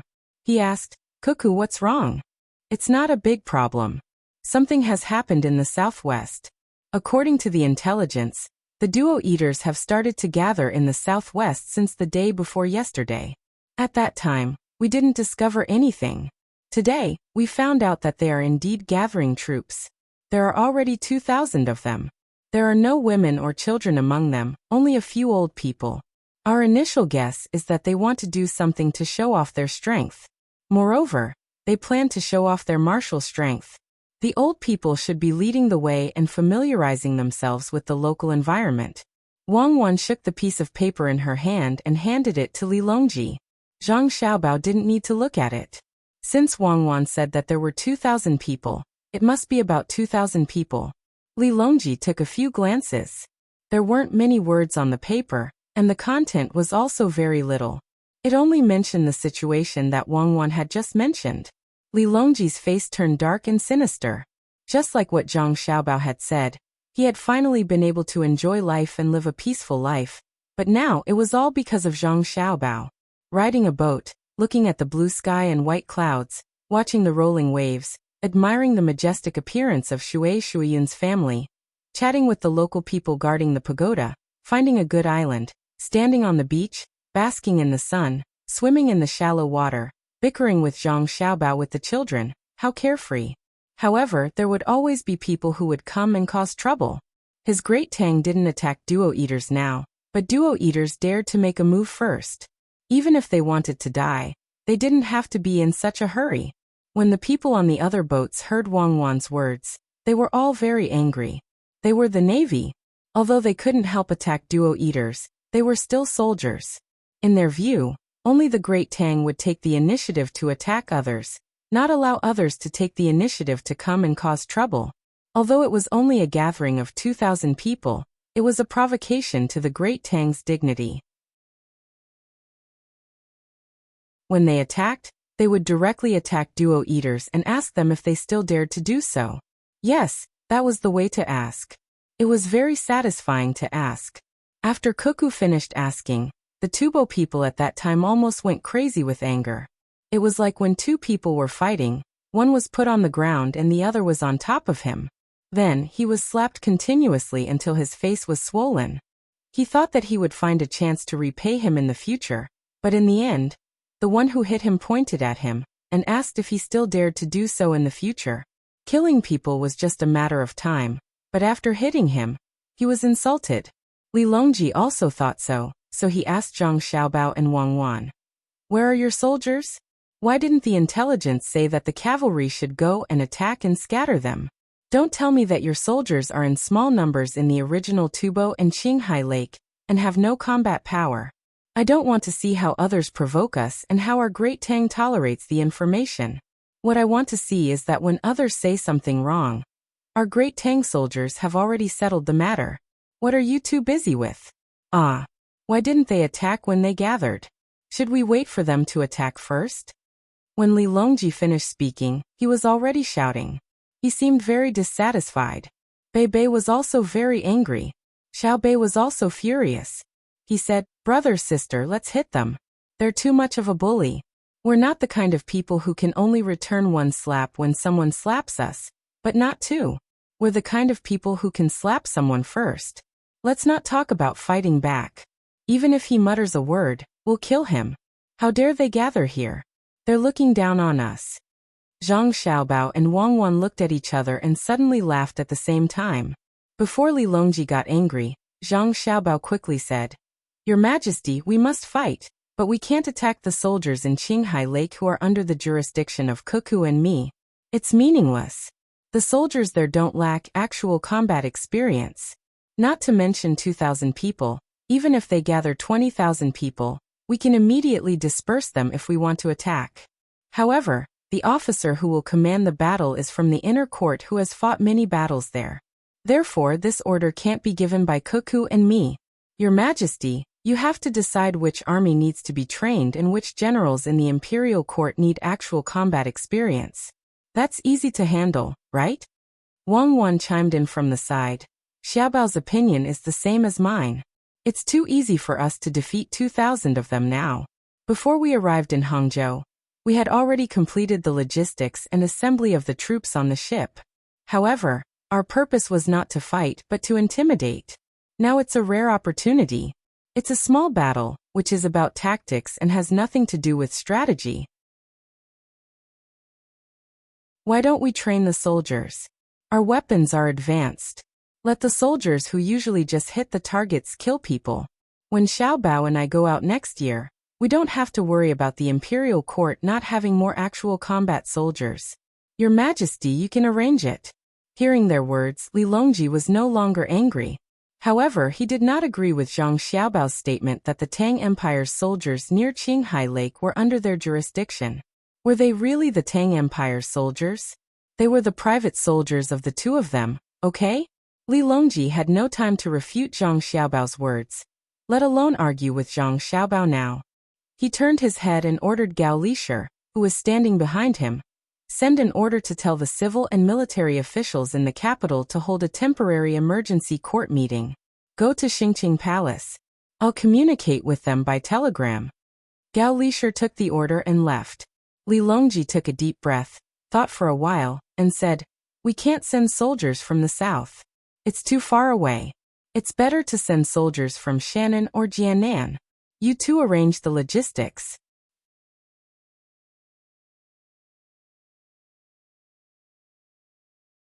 Chapter 11:18. Li Longji happily went to hold an instant telegram conference while Zhang Xiaobao and Wang Wan continued to play with their little brothers and sisters. The two of them were in no hurry to allocate the supplies. From the other party's actions, it seemed that Duoshi didn't want to start a large-scale war. Otherwise, they wouldn't have been able to gather an army right under the noses of the Great Tang, let alone 2,000 people. Zhang Xiaobao and Wang Wan were very confident in this. The environment and terrain of that place weren't a place that just anyone could start a war with a large number of people.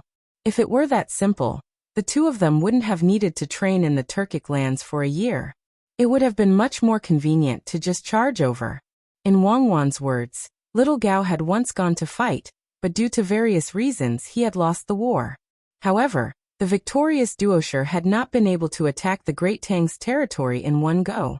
Similarly, even if little Gao had won at that time, he hadn't been able to bring his soldiers too far in. the climate wasn't suitable, and the supply route was too long. These were all crucial factors. At that time, Duosher had been more formidable than it was now. It was just that Duosher's political rule had been more stable than it was now. In that situation, they hadn't been able to invade, much less now. Wang Wan guessed that Duosher had seen that they had increased the number of soldiers in Tubo, and used the excuse of disaster relief as an excuse. However, even though the disaster was over, the soldiers had not been withdrawn. Thus he was a little anxious, or more accurately afraid. Thus he naturally had to do something to delay or stop the Great Tang's plan to invade. By bringing out 2,000 people, he was expressing his attitude. First, Duosher wanted to use this method to tell the Great Tang that he, Duosher, would not just wait to be beaten and not retaliate.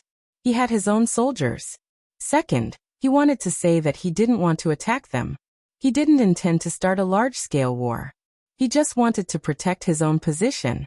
This wasn't a provocation, but a helplessness. He was admitting defeat, but he wasn't directly saying that he couldn't do it. Instead, he was expressing it through actions. I can imagine that once our soldiers go over, Duosher will immediately send someone to contact us. To be more precise, they will question why we sent soldiers to their territory. Zhang Xiaobao said to Wang Wan after he stopped his little sister from changing her clothes and jumping into the water. He sat on the deck and gave his little brother and sister the task of cleaning up the fish. Wang Wan nodded her head in deep agreement. I think so too. Their purpose is not to question us. Their purpose is to make our people mention the Jiangnan Dao through questioning, so we can criticize or ask them about their cannibalism. As soon as our people open their mouths, they would immediately put on a "Is that really so?" look, and then say that they didn't know, and that someone had come to cause trouble in the name of polyphagy. They wanted to give it to them, or say that they had already killed the troublemaker over there. They even sent us a bunch of duo cannibals' heads to show us, saying that it was the responsibility of this group of people, but in fact the heads were sent by the duo cannibal lord. In other words, they were the people who had been eliminated internally. They might even come to pay tribute. Unable to swim, Xiaobei squatted next to her brother and sister to clean up the fish. Her mind was not on the fish. She glanced at her brother and sister from time to time and listened to them talk. At this moment she interrupted. Zhang Xiaobao and Weiwei smiled and praised. You can tell just by looking at Xiaobei, let alone duo cannibal. After being praised by her brother, Xiaobei became excited. She immediately put down the work in her hands and said, I know what they are up to, so we must not ask them about the Jiangnan Dao first. Instead, we must directly ask them why they have stationed troops on the land of the Tang Empire. Then we will ask them to retreat. If they don't retreat, we will bombard them with cannons. We will attack them from the sky and on the ground. We will also ask Shuiyin to be in charge of reconnaissance. What do you think? Good idea. When the time comes, our Xiaobei will ask them in her own name. Zhang Xiaobao smiled and patted his sister's head. What he said was naturally a little perfunctory. The people in the past would not mention the issue of whose territory it was. If they really did, Duo Cannibal would definitely change the topic and start to argue with the Tang Empire about the issue of the territory. The Tang Empire did not have the time to play with Duo Cannibal. The purpose of the soldiers in the past was to fight and train them. Although they were good at training and had a high success rate in shooting fixed targets and moving targets. But in real life, the enemy wasn't a fool. They wouldn't just stay there and be a target for you. After suffering a few losses, they would also hide. The people on both sides could be considered a form of training. It was just that one side was very passive. Xiaobei happily continued to clean up the fish. When it was almost time for dinner, Li Longji, who had casually eaten something at noon, ended the instant telegram meeting. With a tired expression, he found Zhang Xiaobao and Wang Wan. He poured himself a glass of wine and added a lot of ice cubes in the wine, looking like he wanted to drink melted ice instead of wine. He raised his head and drank 2 mouthfuls of wine and chewed a piece of ice. After that, he let out a long breath of enjoyment and asked Zhang Xiaobao and Wang Wan, "How is the logistics arrangement?" "We can't wait for the soldiers to run to the front and end up with no bullets and no food to eat. We have discussed it. Cuckoo and I plan to give this difficult and glorious task to the logistics groups in Jiannan and Shannon. We will find people in the form of a tender. Whoever performs well and provides the best conditions will be the one we will use. Zhang Xiaobao did not mention anything about logistics to Wang Wan. When Li Longji asked, he casually answered. Wang Wan nodded in agreement. It seemed like the two of them had really considered this for a long time before coming to a decision. Li Longji and Wei Wei paused and looked at Zhang Xiaobao in surprise. Then they asked, "Why is it not your family's people or the imperial court's people? Even if it is a small-scale war, it is good to train the soldiers. Logistics soldiers are also soldiers, and they are not inferior to the soldiers on the front lines. If our family and the imperial court's people are mobilized, the matter will become serious. It will give the impression that we want to start a large-scale war, and it will make them more vigilant. It will affect our training of the soldiers. If we send the local groups, it will give them a false impression. Our family soldiers in the Tubo region will not be mobilized, and our logistics will not be mobilized. This will make the people of Duoshi think that we are going to fight them to put on a show for the people of Great Tang, and not really want to make the war as tragic as possible. Our people have other things to do. For example, when the railway is being built, they can help transport construction materials, organize meals, and so on. We can't spare any manpower. We have to develop the country's infrastructure," Zhang Xiaobao explained to Li Longji. After listening to his words, Li Longji felt that Zhang Xiaobao made some sense. However, when he heard the latter part, Li Longji felt that Zhang Xiaobao was talking in his sleep.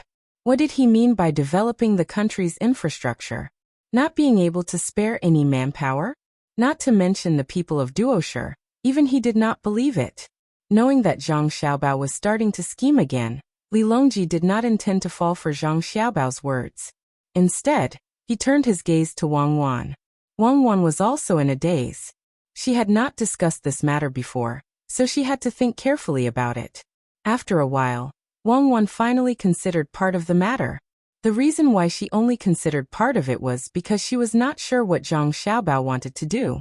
Li Longji, who was standing there with an unhurried expression, said, "Zhang Xiaobao's meaning is that our and the imperial court's logistics troops will be used to build the railway.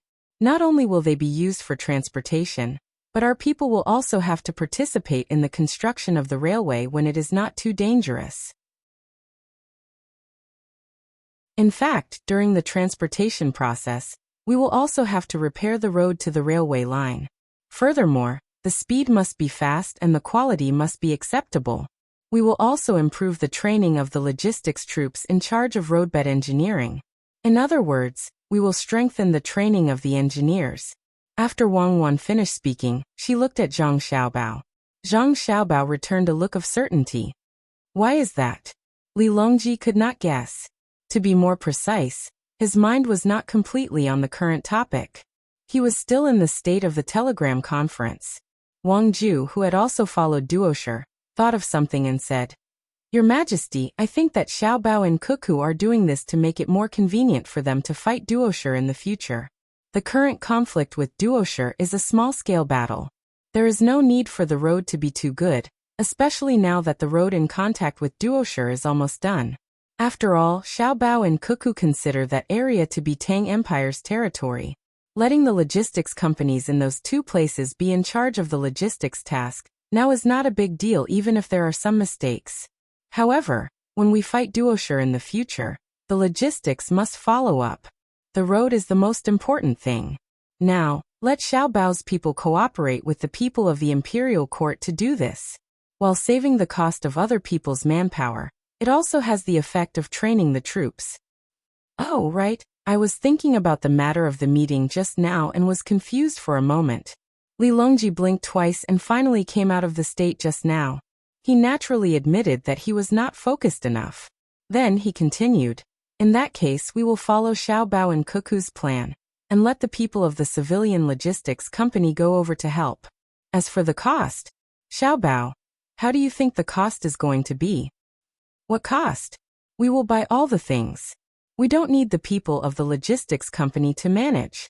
They just need to do the transportation," Zhang Xiaobao replied. "I am talking about the cost of transportation. We can't let them do the work for free, Li Longji said. At the same time, he glared at Zhang Xiaobao, meaning to not beat around the bush. I don't believe that you don't understand what I mean. After being glared at, Zhang Xiaobao understood and hurriedly said, the problem of cost is easy to solve. When they ship the things to the place and come back, they will usually have empty carriages or horses. Since they have nothing to do, it is better to carry some things back. They can carry whatever they have over there. After they are done, they will ship it back. We don't want the things and they will sell it themselves. No matter how much they sell it for, it will be their own. It will be considered the cost of transportation. If they are willing to spend money, we can even sell the duosher slaves to them at a low price. In the future, when we need to build roads or something, we can have them send the slaves over. We can give them some money as a form of employment. Isn't that good? Oh, you don't plan to pay? That's good.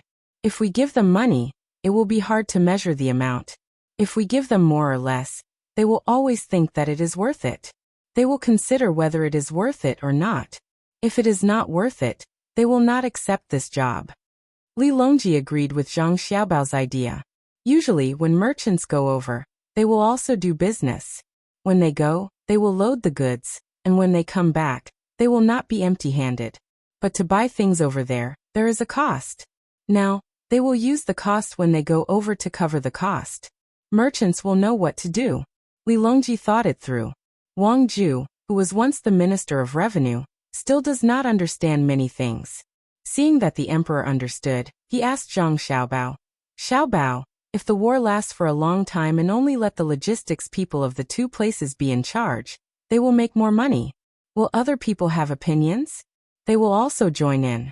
But when they form a joint lineup and plan to invest in it, the war will be over.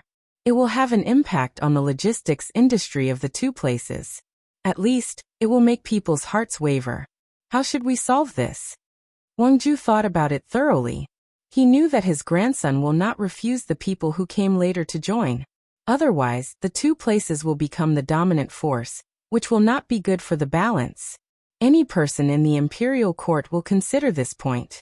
He was afraid that the war will end as soon as other people join in. After all, the other side only has 2,000 people. They will not need to hide for too long. Cuckoo, you tell them. I will go and cook. It's almost time to eat. Zhang Xiaobao looked at the sky and felt that eating is more important. Answering questions is a small matter. He said to his grandfather, smiled at him, and got up to go to the ship's kitchen. Wang Wan had to take over the task. She said to Wang Ju, Grandfather, you don't need to worry, because the war will not end. Although there are only 2,000 people in Duosher now, there are still people behind them. Our army also takes turns to fight with them. The purpose is to train the soldiers. The scale is not big, just a few hundred people. A few hundred people will go to the front and train to search, and then train to adapt to the climate, as well as to shoot and command in this climate. There is no need to fight so fiercely. After achieving some results, the body and spirit will enter a period of fatigue, and the next batch of people will go to take over and change the guard. Similarly, even if Duosher is always in a weak position, they will constantly send troops to rotate. Unless their people are stupid and wait for all 2,000 of them to die, they won't care. They are clearly suffering losses. Why do they still send troops? Wang Ju did not understand. Gao Lisher thought about the reason and explained to Wang Ju. It's very simple. Duosher also needs to train the soldiers. Even if they suffer losses, they cannot stop. Otherwise, Tang can continue to push forward and make their people feel fear. Of the 2,000 people, it was estimated that when half or one-third of them died, they would withdraw and replace them with a new batch of people to try their best to defend that position. As for the people who were replaced, they would be responsible for explaining the battle situation to the other people when they returned to their places. For example, what kind of terrain was better, how to react when the enemy charged, and what methods to use to achieve the goal of killing the enemy. Of course, the soldiers we train with will also suffer casualties. After all, they are soldiers who have never fought in a real battle. They need a period of adaptation. The difference is that our losses will be very small. We won't even need to use a ratio of 10 to 1. Li Longji followed up with an analysis. If the commander is not greedy, the loss ratio should be between 20 and 30 to 1. That is, if the enemy loses more than 20 people, we can have one dead or injured person. After all, we have medics following us, but they don't. After hearing Gao Lisher and Li Longji's analysis, Wang Ju was silent for a moment. He lowered his head and pondered for a while. After thinking for a while, he said, "One person in exchange for 20 of them is a little heavy for us. Cuckoo, you have to think of a way to talk to the previous commanders about how to avoid large numbers of casualties. It would be best if the ratio is 1:100, or even to fire more cannons and let fewer people charge forward.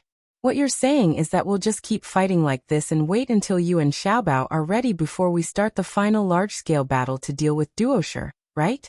But when that time comes, Duosher will have trained many veterans who can adapt to our offensive style. It won't be easy for you to catch the enemy off guard, and the casualties will increase." "The casualties won't increase." Wang Wan and Wei Wei shook their heads. She knew very well what Zhang Xiaobao meant. When they really fought a large-scale battle, the casualties on their side would be reduced. Without waiting for others to ask, Wang Wan said, "Now that we are fighting with Duosher, we will slowly increase our forces as we grow, forcing Duosher to increase their forces as well. Every time we add a few hundred people, we will fight for 10 days.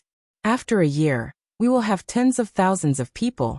Fighting with Duosher will force them to fight even if they don't want to fight. But the battlefield is close to us and far from Duosher, so they will be fighting a long-distance battle. More of their people will die, and more of them will be captured by us. After a few months of fighting, when they feel that they have enough veterans, they will send them to the front lines again. So now, we will try our best to not fire as much as possible and wait for their veterans to come up. We will really catch them off guard. Moreover, if we fight slowly and drag it out, not only will we be exhausting their military strength, but we will also be competing with them in terms of logistics. They need manpower and livestock for transportation, and so do we. However, we can continuously push different logistics groups to the front. The division of labor in our country is very clear. Those who do transportation are responsible for transportation, and those who do farming are only responsible for farming. No matter how many livestock and people are needed for transportation, it is only the needs of the industry itself. It can be adjusted slightly, but Duosher is different. They have to eat, raise livestock, and then let the livestock help transport supplies. We need weapons, and they also need weapons. But we have a strong foundation, and they can't.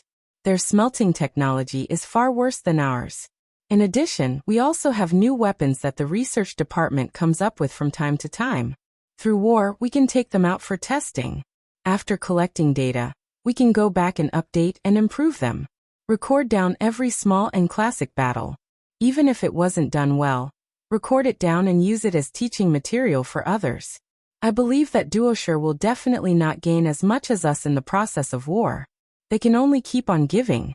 When Xiaobao and I start a large-scale war, they will no longer be able to organize a better resistance." After saying that, Wang Wan sighed helplessly. She didn't like to fight all the time. Although she majored in this field, there were bound to be deaths in war. No matter how advanced the weapons were, there would still be casualties.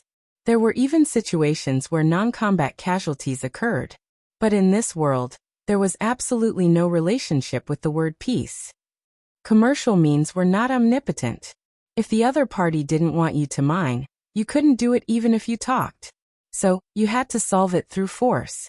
If they invaded more people now, they would get more resources and develop more technology. In the future, they would have to pay less. No one was willing to die, but almost everyone wanted to live a better life. Usually, there were people who risked their lives to commit crimes, not to mention this kind of war where killing was not illegal. Now that Great Tang had the absolute advantage, if they didn't take advantage of it, would they have to wait for others to develop and pay a higher price to fight for resources? Wang Wan thought so, but Li Longji and the others didn't consider this problem. They only thought according to what Wang Wan said and analyzed in their hearts. If they were to fight like this, how much would the other party expend and to what extent? The three of them were not unfamiliar with war, and they knew about economic matters. In the past, they had fought many wars, but the difference was that it was different from now. In the past, when they fought, they were always giving, and the benefits in terms of resources were far less than the benefits in terms of status. They fought Tubo time and time again, but the result was that Tubo submitted to them in name. In reality, the land that they won was still Tubo. In fact, the bigger the land, the more stable their rule was. Many people from both sides died, but the result didn't change. At the same time, after each war, the economy of the country would be greatly affected, especially in terms of food. It wasn't just the consumption of food, but also the loss of labor that would result from the deaths in war. But now, there was no need to worry about the economy of the country being shaken. The resources consumed in war were only a small portion of the Great Tang's resources. The true source of consumption was steel. Steel was very important, and the Great Tang used the majority of it to make weapons and train tracks. In some areas, people even used wood for farming. But this didn't mean that the Great Tang didn't have any steel. On that new island, Xiao Bao and Cuckoo had their people increase the mining efficiency. It was hard to say how the two of them were so formidable, that their predictions were so accurate. If they said that there were iron mines below, there would definitely be iron mines below. Once they were done fighting Duoshire, even if they couldn't immediately subjugate Duoshire, they could still force them to give up their land. At that time, Xiao Bao and Cuckoo would be able to immediately say that there were no good mines in the land that Duoshire was occupying. Thus, the Great Tang didn't care about fighting a war of attrition with others. If anyone tried to fight a war of attrition with the Great Tang, they would end up dragging their own country down. The three of them calculated the cost, and began to feel sorrow for Duoshire. If we were the emperor of Duoshire, we would immediately withdraw all our people, and give up a large portion of the land for the Great Tang to occupy. This would allow us to organize our people and continue to push in other directions. It's better than fighting a war of attrition with the Great Tang, and then using this opportunity to attack them from other directions. Alas, their ambitions are too great, but they don't have the strength to support them. I estimate that in a few years, this religiously based country of Duoshire will be finished. Li Longji spoke as if he was thinking for the sake of others. From his words, it seemed that he was speaking with the pride of someone who could judge the country, not truly bemoaning the state of the universe and pitying the fate of mankind. Wang Ju and Gao Lishir nodded in agreement. The two of them also understood the final result. Xiao Bao and Cuckoo's model was war, plunder, construction, development, technological improvement, and continuing the war. If their plans were truly too large, then under the protection of military force, they would cooperate with the other side, trade, scheme, and wear down the regime. In any case, no matter which model it was, they were all expanding outward. This was especially true for Xiao Bao's non-military methods under the protection of military force. He was clearly scheming against others, and while others might know that they were being schemed against, they couldn't refuse. It was like poison mixed with honey. As one ate, one would be poisoned, drinking poison to quench one's thirst. Cuckoo, do you and Xiao Bao have any other plans? Gao Lishir felt that the plan that the two of them came up with couldn't be so simple, so he asked. Even if she didn't, he felt that it was enough. He just felt a little lucky. As soon as he asked, Wang Wan nodded and replied, "Yes, war is not the goal. War is only a means. The goal is to improve the lives of the people. Otherwise, who would want to fight a war? Right now, Tang's development has reached a bottleneck. To be more precise, it's because Tang's civil technology has fallen behind, and the new technology has not been fully developed yet. Although Tang is also undergoing changes in production relations, the speed of change can't keep up with the speed of the people's pursuit of resources and culture. Therefore, conflicts are about to erupt. At this time, the first to erupt is definitely the issue of resources. Because our movie hasn't been produced yet, the propaganda and education can't keep up. However, the appearance of all kinds of resources allows the people to see a better life. At the same time, it also widens the gap between people. Our education, childbirth, medical care, and retirement can be free, and the people will have to pay less. However, this doesn't solve the problem. As the channels of information transmission become more perfect, the people understand more about the situation outside. The more one understood, the more one would naturally compare. With comparison, what followed would be pursuit. Pursuit was a better word than comparison. As such, money becomes more important, and other aspects will start to gradually give way. Fortunately, it won't be too serious. At least there is a good emperor, Xiao Bao and I, suppressing them from a very high moral point of view. However, some people are smart, and some are stupid. Naturally, their income will be different. There is a lack of production technology, and it can't be completely transformed into productivity. Therefore, the internal conflicts of the country will gradually intensify. Even if no one rebels, there will be hidden dangers. What should we do? It's war. When there is a war, the people will temporarily put aside their comparisons with the people around them and focus on the survival of the country. Even if they bully others, the people will take it seriously. At the same time, in the process of war, many industries will be affected. These industries will require more manpower or more industrial workshops. The income of the people will increase, and the number of jobs will increase. When there are more people, there will naturally be people who can think of other ideas to increase productivity. Therefore, new production technology will appear. Not only can it be applied to the industry, but it can also be used in more industries. Then, doesn't this mean that the production technology will catch up with the people's demand for resources? After a series of tongue-twisting words, Wang Wan gasped for breath. It seemed that she was also very tired. After Li Longji and Gao Lisha heard this, they nodded vigorously. They had already heard Zhang Xiaobao and Wang Wan talk about some of the related matters. However, they didn't expect that the two of them didn't choose to start a war casually. They did so in order to prevent the people from being in a bad mood. After Wang Ju heard this, he was also shocked. After all, he didn't know much. He didn't expect that his grandson and granddaughter-in-law would want to coordinate the lives of the people in the country when other people didn't want to start a war because they were afraid of wasting money and manpower. They were too knowledgeable. Whether to fight or not, and when to fight, there were so many things to pay attention to. Cuckoo, according to what you said, as long as we continue to fight, we will never have to worry about the people in the country rebelling, right? Wang Ju asked. Wang Wan shook her head and said, we can't always carry out large-scale expeditions. We need to cooperate with Xiao Bao's economic plunder. From time to time, there will be a small-scale battle. It's easy to control, and we can always win. At the same time, the casualties must be very, very few. Otherwise, the families of the soldiers who died will gradually dislike the war. Also, every time we start a war, we have to find an excuse.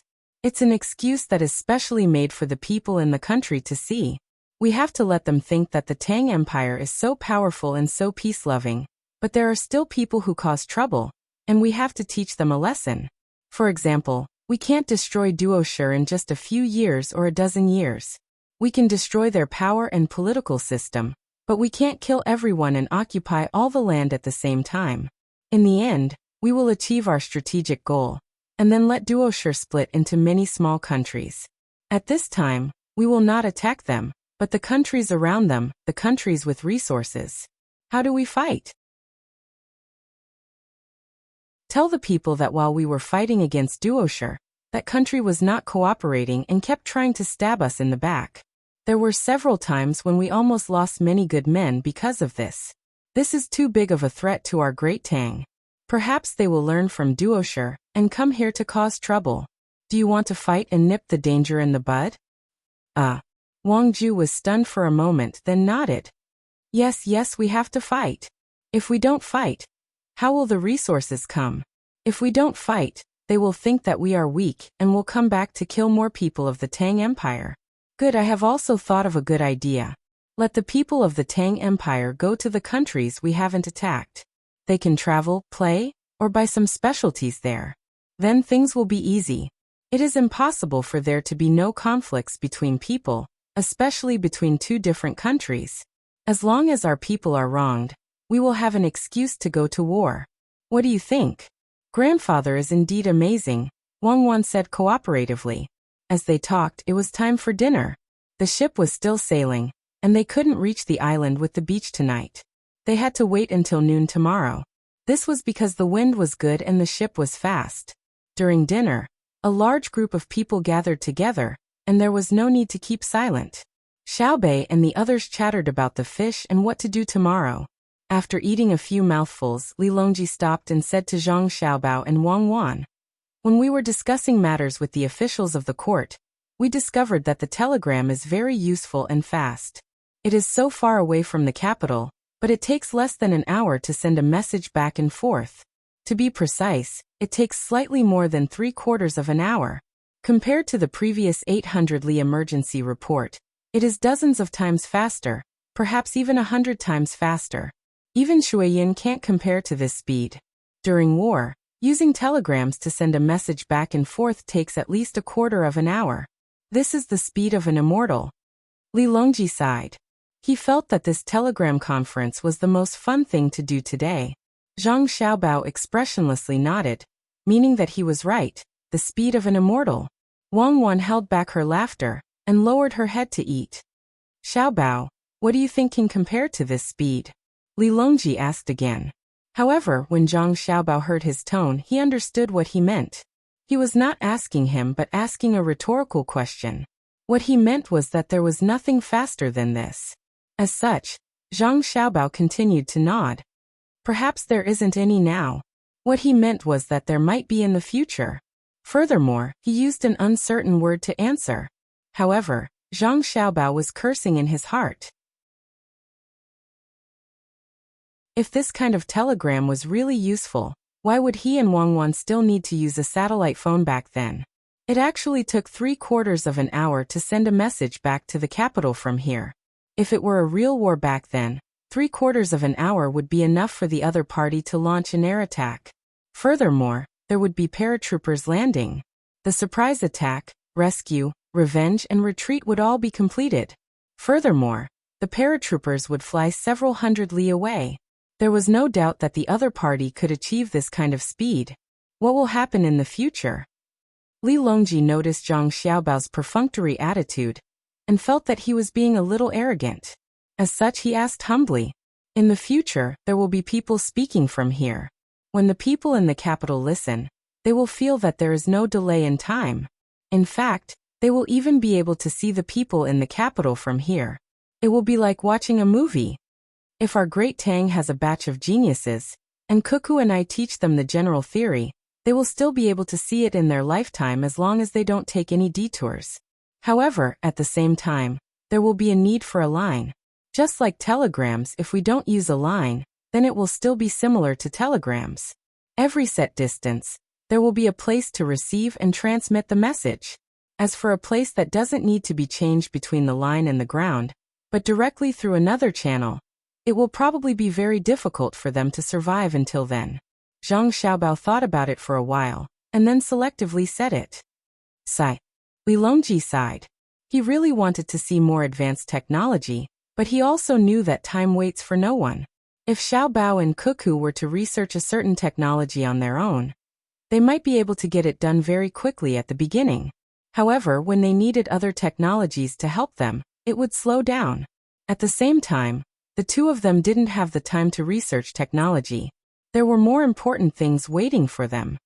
We don't expect to be able to see people anymore. We hope that when we are alive, we will be able to see the people of Great Tang. Every family will be able to use a tool that saves time compared to telegrams. Telegrams are fine too, but not telegrams are probably too difficult. Li Longji lowered his expectations and appeared very sad. It was as if he would lose his life tomorrow. As he spoke, other than Xiaobei, Zhang Xiaobao, and Wang Wan, the others also revealed sad expressions. Who didn't want to live a little longer and see more of the world? Xiaobao, is there no way to live forever? Wang Ju asked Zhang Xiaobao in a very low voice. Live forever? Perhaps there is. The development of science is always denial, not acknowledgement. Acknowledgement is temporary, while denial is eternal. However, denial is not the unknown, but something that is already known. It is still too early to talk about it, too early. Zhang Xiaobao couldn't give a more definite answer because he himself didn't know what was going on. This was the development of science. The more one knew, the more one would realize that they were ignorant. Let's eat. Let's not talk about it anymore. Life and death are fated. Riches and honor are up to the heavens. Li Longji used this sentence to end the topic that made him feel depressed. It was better to live one day at a time. It was not worth it to live with worry and not be able to enjoy anything at the end of the day. The next afternoon, on an island that was 3 square kilometers in size, Li Longji and the others changed into their swimsuits and sunbathed on the beach. He finally truly felt the comfort of the beach. As for whether or not his skin would be exposed to the sun, it wasn't something he needed to consider. This was much better than staying in the artificial sea and beach when he was in the capital. Xiao Bei and the others cleverly asked someone to set up a shed for them. They went under the shed and stayed there. When they were in Jili province, they had been injured more than once. Although there were ways to prevent injuries, such as being exposed to the sun every day, like the fishermen by the sea, they would naturally get used to it. However, when they saw the fishermen's dark and rough skin, they decided to hide from the sun as much as possible before they developed sunscreen at home. Xiaobao and Wang Wan also hid. They did not want their bodies to be in pain. If Li Longji was in pain, there was medicine. If they applied a cooling medicine, it might be able to relieve the pain. Empress Wang and Wu Huifei stayed by Li Longji's side. The two of them each had an umbrella on top of them. Beside them was a table with fruit and wine on it. The two of them were also afraid of being exposed to the sun. Li Longji stayed on the recliner for a while, then picked up his binoculars and looked at the sea. He planned to go swimming, but after changing his clothes he didn't go into the water yet. He was worried that there would be sharks here. Although there was a boat docked at sea and it might serve as an early warning, he was still worried. After a while, Xiao Bei and the others went swimming. Li Longji finally mustered up his courage and waved at Zhang Xiaobao. "Xiaobao, I'll accompany you for a swim." Zhang Xiaobao was eating when he heard Li Longji's call. He felt helpless. He knew that Li Longji was afraid of sharks and was always worried about the dangers under the water. Seeing that he was being called over, no matter what the reason was, he had to go down. Zhang Xiaobao and Li Longji entered the water one after another. When they entered the water, there was a circle of people around them. Some of them were holding spears, while others were holding crossbows. The crossbow bolts were very thin like chopsticks. The main purpose was to make Li Longji feel more comfortable and less worried. There were waves on the beach, but they weren't big. They rose and fell in waves, making people feel very comfortable in the water. Li Longji swam for a quarter of an hour, then suddenly stepped on the water and came to Zhang Xiaobao's side. He held Zhang Xiaobao's arm with one hand and gently moved the other hand in the water. He said to Zhang Xiaobao, "Xiaobao, you better think of a way. I think this place is not bad. It can be used as a tourist hotspot in the future. It can attract more rich people to spend their money here. I think it's cheap to spend 100 strings of coins here. Not only is the water good, but the scenery is also beautiful. The buoyancy is also not small, and there are small fish below. It's like a fairyland. What do you think?" Li Longji was full of confidence when he spoke. His voice was steady, and it didn't feel like it was difficult for ordinary people to speak while swimming. It seemed to be related to the fact that the buoyancy was not small. Zhang Xiaobao's body was currently shorter than Li Longji, and only the part above his collarbone was above the water. It couldn't be helped. As a part of the buoyancy, he naturally had to be pushed down. Hearing Li Longji's suggestion, Zhang Xiaobao thought for a moment, then shook his head and said, "The island is too small, and it's easy to disturb the rest of the people guarding the lighthouse. But we can change to another place, which is the end of the world. When your Majesty is tired of staying here, we can go to the end of the world." "Oh, that's fine. Are there sharks there?" Li Longji asked. "In theory there are, but there aren't many. It's not like other places where there are more sharks," Zhang Xiaobao answered. He didn't understand what Li Longji meant. "Let me test you. Can you make it so that sharks can't get close? In a situation where you don't need a lot of people to protect you, you can't send a large number of people to surround the sea when other people go sightseeing, right?"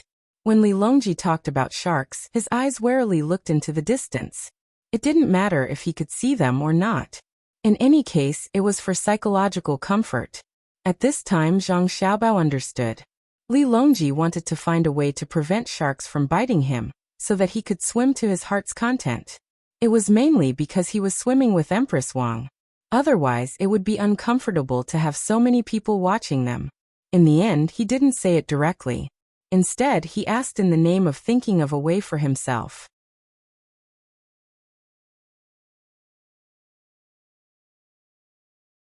Chapter 11:19. Facing Li Longji's expectant gaze, Zhang Xiaobao was very afraid that if he said no, Li Longji would put more weight on him, the person who provided the buoyancy. After thinking for a while, Zhang Xiaobao said to Li Longji, "There is a way. However, when the time comes, not only will the sharks not be able to come over, but the other fish that are slightly bigger will also be unlucky and die." "What's the way? Are you going to use cannons? Don't distinguish between each other?" Li Longji asked. "Just set up a few nets around the outside. When the time comes, not to mention sharks, other fish will also come over. Moreover, if they are not careful, they will hit the net and be entangled in it and die. Therefore, under normal circumstances, it is better not to use it if possible. After all, many fish will die, and they are very innocent." Zhang Xiaobao said the way. When he said it, he was still thinking about what people said about shark nets in the past. When he finished, he realized that people nowadays did not care about whether other fish would die or not. Their realm was not that high. Sure enough, when Li Longji heard that only nets would work, he immediately became happy and said, Good idea. Let's do it this way. Arrange for people to find a suitable place to swim around the ends of the earth, and then set up a few more layers of nets around the outside. Once I am done here, I will go and play immediately. You must do it well." After Li Longji gave the order, he was finally in a good mood. He raised his hand and gave up on Zhang Xiaobao, the one who provided the buoyancy, and swam towards the shore. Soon he stepped on the sand and came to Empress Wang and Wu Huifei. He smiled at them and said, "It won't take long.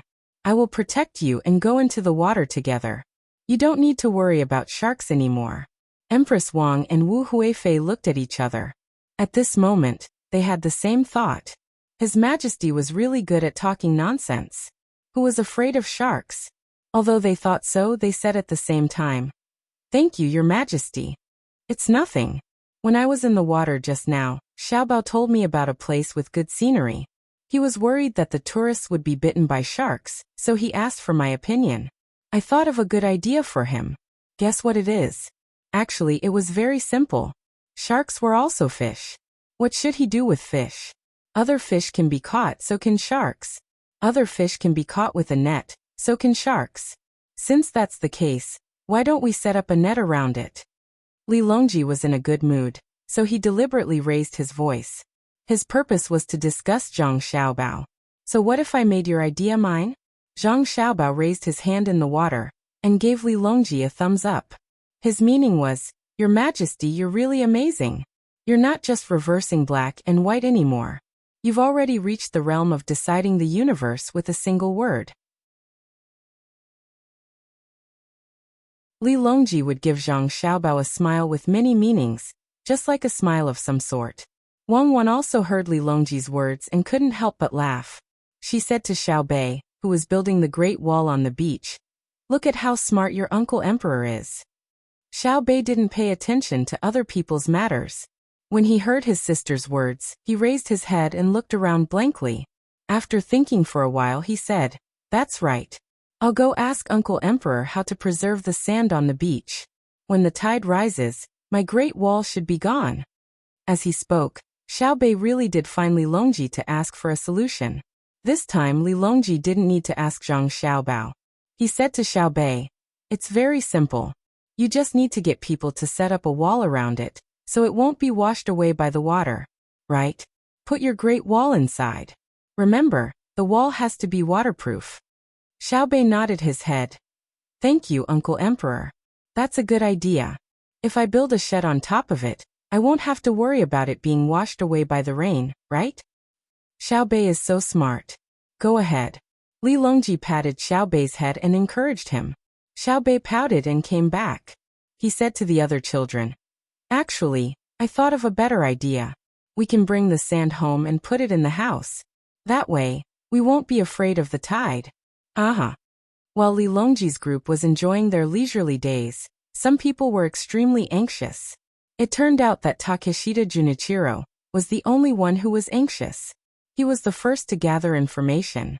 When he realized that things were going to be troublesome, he chased after Li Longji and the others. He met with Xiaobei and reached an agreement. He was still in Japan and hadn't returned yet. However, he probably wasn't too happy about it. Other than him, there was also Duosher. The reason he gathered 2,000 people there was to find an excuse to talk. In the end, they didn't know that Zhang Xiaobao and Wang Wan didn't want to listen to their plan. Even if they weren't involved in this matter, Zhang Xiaobao and Wang Wan still wanted to attack them. Since they were involved, there was no need to say anything. All kinds of excuses would be useless. Other than Duosher, there was also the original Tubo people who didn't agree to surrender and started to flee. They didn't need to worry about them. The moment they were captured, everything else was over. Tubo wouldn't worry about them being captured. After all, they were still wanted by Tubo. Tang would not blame Tubo for this. The other people who were worried were the small countries or tribes in the southwest. They received the news late. When they found out that their people and the people from other places joined forces and failed, they began to feel anxious. Initially, they thought there was no big problem. Fortunately, they received the news a little late. However, they still knew that the Emperor of Tang, Zhang Xiaobao, and Wang Wan were heading to Luzhou. Hence, they sent their men to the seaside. They boarded boats and hurried toward Luzhou at the fastest speed possible. At the same time, they brought along precious gifts in hopes of meeting the Emperor of Great Tang. Then, they would think of a way to absolve themselves of their responsibility and prevent the Great Tang from sending troops to attack them. The leader of this operation was someone who had been to Tang before. He was also the representative of one of the tribes. He could not care less about the other tribes. All he wanted was to remove his tribe from the blame. His name was Li Jiancheng. Naturally, his surname was given to him. His original name was not important. What was important was that since he had a name given to him by the Emperor of Tang, the chances of them meeting would be higher. Perhaps the Emperor of Tang would forgive his tribe. With this thought in mind, Li Jianqing did not rest much along the way. He wanted to reach Luzhou as soon as possible. Otherwise, what if the Emperor of Tang returned to the capital?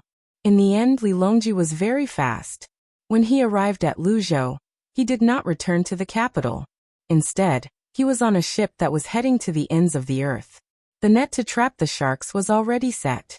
Li Longji wanted to go and pluck a few coconuts himself and drink the water inside to see if it was as delicious as the legends said. When he was in the capital, he could drink and eat the coconut meat. However, the distance was too far. When the good stuff was shipped over, the taste would change. It was not as good as the local ones. If he had Shueyin deliver the coconuts, he might be able to eat some fresh ones. However, no matter how much Li Longji wanted to eat, he could not bear to let Shueyin do this. However, this time he could finally taste it. Although he was anxious to stay on the boat, he did not order the fleet to speed up. It was not that he did not want to, but he could not. There were not many ships in the fleet. There were 2 gunboats, a troop transport ship, and a supply ship. There were 4 ships in total. However, there were many ships following behind the 4 ships. These ships were equipped with a telegraph system to prevent Li Longji from being unable to contact other places if he was too far away. Hence, they had to know where Li Longji was going to go next before they could make preparations. This was why Li Longji did not dare to rush them. He did not mind if they slowed down. It was better than losing contact with the royal court. What if something urgent happened? He was not anxious to stay on the boat. However, Li Jianqing was anxious. He hurried to Luzhou. The people of Luzhou did not do anything to him. They did not even treat him with hostility. They treated him normally. However, when he wanted to see the emperor, the people were powerless. The people from the Chamber of Commerce told him that the emperor had gone out. He might take a long trip before returning to the capital. Li Jiancheng, naturally, had to ask about the emperor's general location. Usually, it was dangerous for him to ask about the emperor's whereabouts. He could easily be arrested. Was it his place to ask about the emperor's whereabouts? However, the people from the Chamber of Commerce were hinted by Zhang Xiaobao and Wang Wan when they came over. Hence they were easy to talk to. They told Li Jiancheng that the emperor had gone out to sea with the young master and young madam. They were heading west, but they did not know where they were heading to. Li Jiancheng was smart. When he heard that the emperor was heading west, he asked if the emperor had brought an army with him. However, the people from the Chamber of Commerce smiled and said, "His Majesty is going out with so many important people on board. How can he not have an army with him?" Not only did he have an army, but they were all elites with outstanding combat prowess. They were not ordinary people. Hence, the smart Li Jiancheng made the same mistake as Takeshita Junichiro. He thought the emperor was not going out to play. Instead, he thought the emperor was going to attack his own tribe. Of course, Takeshita Junichiro was able to deduce that the great Tang was going to attack Japan because of Zhang Xiaobao and Wang Wan. However, what Li Jiancheng thought of was something that Zhang Xiaobao and Wang Wan did not consider. In their view, there was no need to send an army to scare those small factions in the southwest. Moreover, the goal was not to make them surrender, but to make use of their people. When the time came, they would just send someone to inform them that the emperor was very angry and put forward conditions that seemed to be beneficial to them. They would happily agree. How could Li Jiancheng know that he would be treated differently? Seeing that the great Tang emperor had gone out, he was worried. Hence, he began to bribe the people from the Chamber of Commerce. He liked doing this. Initially, he was worried that the people from the Chamber of Commerce were from the Zhang family and the Wang family, and would not accept his gift. He did not expect the other party to accept the gift so easily. He even opened the gift and looked at the large pearls and jade inside. He kept nodding his head, looking very happy. When Li Jiancheng breathed a sigh of relief, another thought rose in his mind. He looked at the people from the Chamber of Commerce opposite him, and wondered if he could find a breakthrough through them in the future. At first, he thought that the people from the Zhang family and the Wang family would not accept any bribes. After all, the main family was powerful. However, he guessed that they were far away. In Lu Zhou's opinion, the main family was in the capital and the northern part of Hebei province.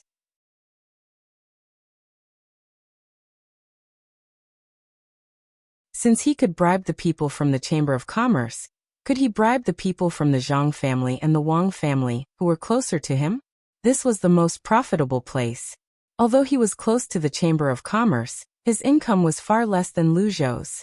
The same gift should be more valuable to the people from the Zhang family and the Wang family. Therefore, Li Jiancheng asked someone to take out another gift and give it to the people from the Chamber of Commerce. Then he asked the people from the Chamber of Commerce if they had any good ideas to catch up with the emperor. It would be best if they could slow down the emperor a little.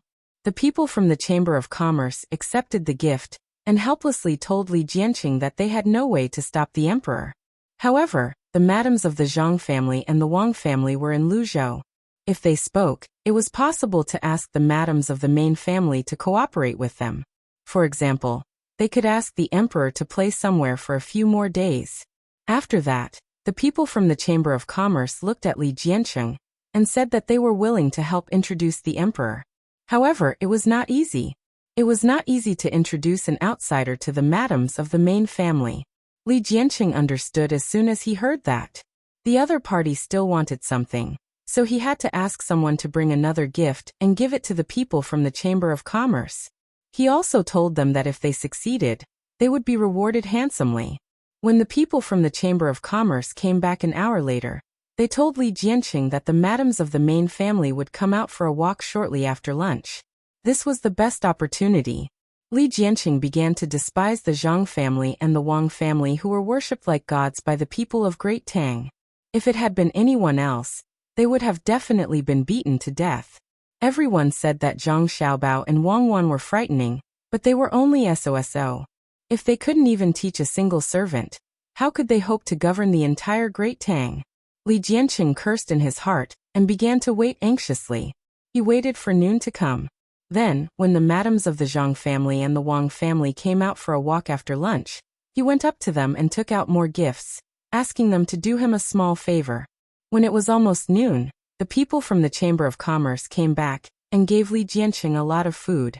They said that with his status he could go to Hai Yunjian restaurant and order whatever he wanted. It did not matter who ate, so there was no difference. They ordered a table of good food and wine. When he saw the food and wine, Li Jianqing was not in the mood to eat. He did not dare to drink, nor did he dare to eat. Instead, he went to take a bath and put on incense. He was afraid that his body would have a different smell and make the madams of the Zhang family and the Wang family feel disgusted. But when he saw the food and wine, he was even more relieved. At this rate, it would not be long before the Zhang family and the Wang family rotted from the roots. No matter how rich they were, they could not afford to squander like this. Noon slowly passed. Li Jianqing, who was anxiously waiting, finally received a signal from the people from the Chamber of Commerce. He went alone with many precious gifts and headed to the place where the madams of the Zhang family and the Wang family were going to stroll. He had to go there first so that he could wait for them to arrive. When he arrived, he found a gazebo. According to the people from the Chamber of Commerce, the two madams would be resting in the gazebo. But contrary to what Li Jianqing expected, there was already a person in the gazebo. Li Jianqing leaned over in surprise and took the initiative to ask, "May I ask who you are?" "This official is the provincial governor of Luzhou. Who are you, and why are you here?" The person looked at Li Jianqing warily and asked, "You're tuning in to the Earbook Haven YouTube channel. Don't forget to subscribe and join us on this journey to catch the most captivating stories."